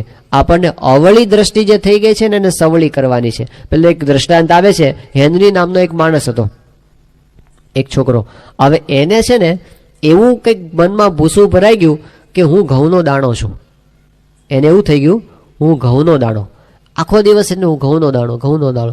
તે ખબર ક્યાં પડે કે કોઈક મરઘો જુએ ને કે મરઘી જુએ ને એટલે ભડકીને ભાગે, આ મને ખાઈ જશે, કારણ કે હું ઘઉંનો દાણો છું ને આ મને ખાઈ જશે. એટલે આવું એને ફિટ થઈ ગયું બરાબરનું. તે પછી એને મનોચિકિત્સક પાસે લઈ ગયા અને એને બરાબર સમજાવ્યો. અને પેલા કીધું કે જો તને ઊંધું સમજાઈ ગયું છે, તું ઘઉંનો દાણો નથી, તું હેનરી છે. બોલ બોલ, હું હેનરી છું. એમ કે હું હેનરી છું. બોલ, હું ઘઉંનો દાણો નથી. હા, હું ઘઉંનો દાણો નથી. બોલ, બરાબર બરાબર ફિટ કરે. બોલ, હવે તું કોણ છે? એ કે હું હેનરી જ છું. કે તું ઘઉંનો દાણો છે? ના ના, હું નથી, ઘઉંનો દાણો નથી. અને પછી દવાખાનામાંથી બહાર નીકળ્યો, સામે જ મરઘી આવી અને પાછો ભાગ્યો. એ કે કેમ પણ હવે તું શું કામ ભાગે છે? તું તો હેનરી છો, તું ઘઉંનો દાણો નથી. એ કે સાહેબ, મને ખબર છે કે હું ઘઉંનો દાણો નથી, પણ આ મરઘીને ક્યાં ખબર છે? એ તો મને ખાઈ જ જશે. એટલે હજી એને એ ભૂસું. આ આપણે હસીએ છીએ, પણ હકીકત છે આજે દુનિયાની અંદર જે ટેન્શન ને ડિપ્રેશન અને ફ્રસ્ટ્રેશન અને જે લઘુતા ગ્રંથિના પ્રશ્નો છે ને બધા ઇન્ફિરિયોરિટી કોમ્પ્લેક્સના, એનું મૂળ આમાં જાય છે. ગાંધીનગરમાં એક કિશોર મળ્યો સંતોને, અને એમની પાસે એમણે વાત કરી. એ કે સ્વામી, બહુ હતાશ થયેલો હતો. એ કે મારે જીવવું નથી, બસ હવે આપઘાત કરી નાખવો છે. 18 વર્ષનો કિશોર અને બહુ જ ડિપ્રેસ થયેલો. એટલે સંતે એને બાજુ બેસાડ્યો. એ શાંતિથી વાત તો કર, શું દુઃખ છે તને, શું પ્રશ્ન છે? એ કે સ્વામી, મને છે ને ખીલ બહુ થાય છે અને મટતા નથી, આના કરતાં મરી જવું સારું. જોજો, આ પ્રશ્ન અહીં સુધી પહોંચે છે કે બધા આપઘાતનો વિચાર નથી કરતા, પણ હતાશા તો આવે છે. અરીસા અમે ઊભો રહે છે, આ બરાબર નથી. મને સહેજ જો નાક નાનું આપ્યું હોત ને તો કેટલું સારું હતું. આ બરાબર નથી. મારો સ્કિનનો કલર આવો છે એને બદલે જો આવો કર્યો હોત ને. દુનિયાની અંદર અબજો રૂપિયા લોકો કોસ્મેટિક્સની પાછળ ખર્ચે છે. સારંગપુરમાં અમારે એક બુક છે, 100% અમેરિકન નામની એક બુક છે. અને એમાં છે ને બધા સર્વેઝ આપ્યા છે, બધા આંકડાકીય બધું સર્વે કર્યા હોય ને એવા સર્વે. એમાં એક સર્વે એવો છે, અમેરિકાનો છે, ભારતમાં કર્યો નથી, પણ કર્યો હોય તો લગભગ માણસની પ્રકૃતિ તો બધે હરખી જ રહેવાની. તો એમાં એક સર્વે એવો છે કે 94% અમેરિકન લેડીઝ, ના 94% અમેરિકન જેન્ટ્સ, પુરુષો એ એવા છે કે એ લોકોને પોતાનો દેખાવ બરાબર નથી લાગતો, અસંતોષ છે કે આટલું બરાબર નથી, મારો દેખાવ સારો નથી, એને લીધે પોતે દુઃખી છે. 94% અમેરિકન પુરુષો અને 99% અમેરિકન સ્ત્રીઓ એવી છે કે જે લોકો દુઃખી છે કે મારો દેખાવ બરાબર નથી. જો આમ ન હોત ને આમ હોત તો સારું હતું. એ શરીર જેવું આપ્યું એવું છે. સોક્રેટિસ નામ સાંભળ્યું છે ને? એના જમાનામાં he was the ugliest man of the world. આખી દુનિયામાં સૌથી વધારે કદરૂપો માણસ સોક્રેટિસ કહેવાતો હતો. તો માણસ પાસે એક વસ્તુ નથી તો શું જિંદગી નકામી થઈ ગઈ? બીજું બધું ઘણું બધું છે. અબ્દુલ કલામ સાહેબ ક્યાં બહુ રૂપાળા લો છે, અને છતાં પણ કરે છે ને કામ, અને કર્યું એને કામ. બધા એમને આદરથી જુએ છે. હવે લોકો એની હેરસ્ટાઈલ કરતા થઈ ગયા પાછા. બાકી આમ જુઓ તો આવું વિચિત્ર છે, એમની હેરસ્ટાઈલ કે એટલી બધી સારી નથી, પણ હવે એની લોકો અપનાવવા માંડ્યા. એ માણસ પોતે પોતાના જીવનમાં બીજું કરી શક્યા, તો આને આપણે કેમ એટલું બધું મહત્વ આપી દીધું? શરીર પોતાનું રૂપ માન્યું એટલા માટે. મહાત્મા ગાંધી પોતડી પહેરીને ફરતા હતા અને એને કોઈની બીક નથી, અને પોતે એમ એવું નહોતું કે કોઈ મને કેવો જોશે ને શું જોશે. ત્યાં રાઉન્ડ ટેબલ કોન્ફરન્સમાં એમને જવાનું હતું ત્યાં લંડનની અંદર, અને એ વખતે એમને ત્યાં પેલા રાણીની સામે એ વખતે મિટિંગ હતી. એ વખતે ઇંગ્લેન્ડની ક્વીન એટલે વર્લ્ડની ક્વીન, એટલે વર્લ્ડની ક્વીન કહેવાય. આખી દુનિયામાં અંગ્રેજોનું શાસન હતું, અને એની રાણી અને એની સાથેની પેલી મિટિંગ હોય. એટલે એ પૂછ્યું ગાંધીને કે તમે શું સૂટ બૂટ પહેરીને જશો? એ કે હું તો મારી પોતડી પહેરીને જઈશ. મારા ભારતના 40 કરોડ લોકો જે કપડાં પહેરે છે એ મેં પહેર્યા છે. રાણીને મારી યારે વાત કરવી હોય તો કરે. અને ગાંધી પોતે પોતડી પહેરીને બેઠા. એને શરમ લાગી નહીં. ખુમારીથી જીવતા હતા માણસ, કે આનાથી થોડું છે. અને આમ જુઓ તો એ માણસમાં હતું શું, કે કેવી હેરસ્ટાઈલ હતી કહો? આપણે હેરસ્ટાઈલ કરીએ છીએ, પણ માણસને હેર હોય તો હેરસ્ટાઈલ હોય ને. અને કેવા શૂઝ પહેરતા હતા, અને કેવા પોતે આમ કપડાં પહેરતા હતા, અને કેવી ઘડિયાળ રાખતા હતા, કેવો મોબાઈલ ફોન હતો જ નહીં ને. મોબાઈલ તો શાનો હોય એ વખતે. અને આમ બહુ રૂપાળા હતા ગાંધીજી. આમ જુઓ, કોઈ ફિલ્મના એક્ટર જો આમ હેન્ડસમ કહેવાય એવું ગાંધીનું રૂપ હતું આમ મહાત્મા ગાંધીનું. અને આમ જુઓ તો કાંઈ બહુ એટલા બધા માઇક ટાયસન જેવા મસલ હતા? કોઈ એક ધોલ મારે ગાંધી 4 ગુલાટ ખાઈને પડે એવું તેનું શરીર હતું. અને છતાં આખા ભારતને એક કર્યું, અને ઇંગ્લેન્ડ સલ્તનતના પાયા હલાવી નાખ્યા એને. તો એ સામાન્ય બળ નહોતું, આત્મબળ. એ માણસ પોતે ચારિત્રના રસ્તે આગળ વધ્યા તો કંઈક કરી શક્યા. આપણી પાસે આત્મબળ છે અને આત્માની અંદર ભગવાન રહ્યા છે. એ બળનો વિચાર કરે ઇન્ફેરિટી આવે જ નહીં કોઈ દિવસ. આપણે શું કામ લઘુતા ગ્રંથિ રાખીએ? ખાસ કરીને યુવાન વર્ગની અંદર આવું બહુ હોય છે. એ પોતે ડિપ્રેશનની અંદર હોય છે. કારણ આટલું, મારી અંદર બુદ્ધિ નથી, મારી અંદર રૂપ નથી. બધું જ છે. આપણી પાસે ભગવાન છે, આપણે આત્મા છીએ. અને આત્મા માટે કેવું કીધું છે કે સત્યમ જ્ઞાનમ અનંતમ બ્રહ્મ. અનંત શક્તિ છે આપણી પાસે. શુદ્ધોસી બુદ્ધોસી નિરંજનોસી સંસાર માયાથી વિવર્જિતોસી. પેલી મદાલસા પોતાના બાળકોને ઘોડિયામાં હિંચવતા આવા હાલરડા ગાતા હતા કે તું શુદ્ધ છે, બુદ્ધ છે, નિરંજન છે અને સંસારને માયાથી તું પર છે, તું સિંહ છે. યોગીજી મહારાજ પેલું દ્રષ્ટાંત આપતા ને કે ભરવાડે ઘેટા પાળ્યા હતા અને ઘેટા લઈને જંગલમાં ચરાવવા માટે ગયો અને ત્યાં એવું થયું કે જંગલમાં એક સિંહણ એ પોતે એક બચ્ચાને જન્મ આપીને મરી ગઈ હતી. એટલે બચ્ચું બિચારું નિરાધાર હતું. ત્યાં આ ભરવાડને દયા આવી, સિંહના બચ્ચાને ઉપાડી લીધું. એ તો તાજું જન્મેલું હતું અને એને પોતાની સાથે લઈ આવ્યો અને પોતાના ઘેટાઓની સાથે સિંહને મોટો કરવા માંડ્યો. તે ધીમે ધીમે સિંહ એ મોટો થવા માંડ્યો. ભરવાડના હાથ નીચે જ અને ઘેટાઓનો સંગ અને ભરવાડનો હાથ. એટલે ધીમે ધીમે તો એનો પાળેલા કૂતરા જેવો જ રહ્યો હતો અને ઘેટા ભેગો ઘેટા જેવો જ રહ્યો. એને એમ કે હું પણ એક ઘેટું છું, જેમ આ બધા ઘેટા છે એમ હું પણ એક ઘેટું છું. અને અધરમાં પૂરું પેલા માલિકે ભરવાડે નામ પાડ્યું લીંડિયો. એટલે લીંડિયો તો ખરેખર એવો જ થયો કે પેલા ઘેટાની હારે રમતો હોય તે ઘેટા લાફો મારી જાય અને ઓલો બિચારો કે હું શું કરું, આ પેલો ચનુ મને મનુ મને મારે છે ને છનુ મારે છે, બધા મને મારે છે, રડ્યા કરે બેઠો બેઠો. હવે એકવાર એવું થયું કે તો મોટો થઈ ગયો પછી અને જંગલમાં ઘેટાઓની હારે જ જતો હતો અને ત્યાં જંગલની અંદર એક ખાંચો સિંહ આવ્યો જેને ખબર હતી કે હું સિંહ છું. અને એણે ગર્જના કરી અને ભરવાડ ભાગ્યો, ઘેટાય ભાગ્યા, લીંડીઓ ભાગ્યો, બધા ભાગ્યા. તે ઓલા સિંહે જોયું કે આ ભરવાડ ભાગે તો બરાબર છે, આ ઘેટા ભાગે તો બરાબર છે, પણ ઓલો કેમ ભાગે છે? એટલે કે આ કેસને પેલા હાથમાં લેવા જેવો છે. એટલે જઈને પેલા લીંડિયાની જ બોચી પકડી. ઓલો થર ધ્રુજે, ભાઈ સાહેબ તમારી ગા છું, મને માફ કરો, મને છોડી દો. એ કે પણ તને ખબર છે તું કોણ છે? એ કે હા મને ખબર છે, મારું નામ લીંડિયો છે, હું ઘેટું છું અને પેલો મારો માલિક છે. નથી, તું ઘેટું, તું તો સિંહ છે. એ કે પણ હું તો ઘેટું જ છું, જો આ બધાની ભેગો જ. તને ખબર છે તું સિંહ છે? કે ભાઈ સાહેબ શું કામ મશ્કરી કરો છો? મને ખબર છે હું ઘેટું જ છું. માનવા તૈયાર નહીં. પેલો કે હાલ મારી હારે. એની બોચી પકડી અને પેલા તળાવ પાસે લઈ ગયો અને તળાવમાં કે તારું પ્રતિબિંબ જો, આ મારું પ્રતિબિંબ જો અને તારું પ્રતિબિંબ જો. એ કે આગે છે તો હરખું છે ને, મારા જેવું મોઢું છે ને? એ કે હા છે તો તમારા જેવું. કેશવાળી મારા જેવી? એ કે તમારા જેવી જ છે. મારા જેવા દાંત છે? એ કે હા તમારા જેવા જ છે. કે તું સિંહ છે? કેમ? તો મને તો ખબર જ નહોતી. એ કે હા તું સિંહ છે, હવે મારી જેમ તું ગર્જના કર. હવે પહેલા જિંદગીમાં કોઈ દાડો ગર્જના નહોતી કરી, પહેલી વાર તો હવાઈ ગઈ, ગર્જના જ બહાર ન આવી. પણ બીજી વાર જ્યાં ત્રાડ નાખી આખું જંગલ હલી ગયું અને એને ખબર પડી ગઈ કે હું તો અજ્ઞાનમાં જીવતો હતો. આ પેલો છનિયો મનિયો મને લાફો મારી જતા હતા, હવે આવે તો ખબર પડે. હવે મને ખબર પડી ગઈ, મારું સાચું સ્વરૂપ મને ખબર પડી કે હું આ લીંડીયો નથી, હું તો સિંહ છું. એમાં સત્પુરુષ આપણી બોચી પકડીને આપણને એમ કહે છે કે તમે આ દેહ નથી, તમે આત્મા છો, તમે અક્ષર છો, તમે બ્રહ્મ છો. અને આપણે એમ માનવાનું છે આ સત્પુરુષ મારું સ્વરૂપ છે. આપણને એમ સમજાવ્યું કે બ્રહ્મ એ મારું સ્વરૂપ છે, અક્ષર એ મારું સ્વરૂપ છે, ગુણાતીતાનંદ સ્વામી મારું સ્વરૂપ છે, પ્રમુખ સ્વામી મહારાજ મારું સ્વરૂપ છે. હું આત્મા છું, અક્ષર છું, બ્રહ્મ છું અને મારી અંદર ભગવાન પુરુષોત્તમ નારાયણ અખંડ બિરાજમાન છે. મારાથી અણુ માત્ર છેટા નથી. આ સેકન્ડે ભગવાન મારા આત્મામાં બિરાજમાન છે. મારા જેવો સુખી દુનિયામાં બીજું કોણ હોય? હું અખંડ સુખી છું, મારા સુખને કોઈ અડી શકે એમ નથી. એ અપાર અને અનંત સુખના સાગરમાં ડૂબવાની ચાવી એ અંતરદ્રષ્ટિ છે કે રોજ આત્માનો વિચાર કરવાનો. રોજ આપણે પૂજા કરવા બેસીએ તો પહેલા 2-4 મિનિટ એવી કાઢવી જેમાં આપણે શાંતિથી આત્મવિચાર કરવો કે હું આ દેહ નથી. કદાચ શરૂઆતની અંદર આપણને કંઈ સૂચશે જ નહીં તો બોલવાનું, ખાલી બોલવાનું, હું દેહ નથી, હું આત્મા છું, હું અક્ષર છું, હું બ્રહ્મ છું, અનંત છું, આ ત્રણમાંથી એકેય દેહ મારું સ્વરૂપ નથી.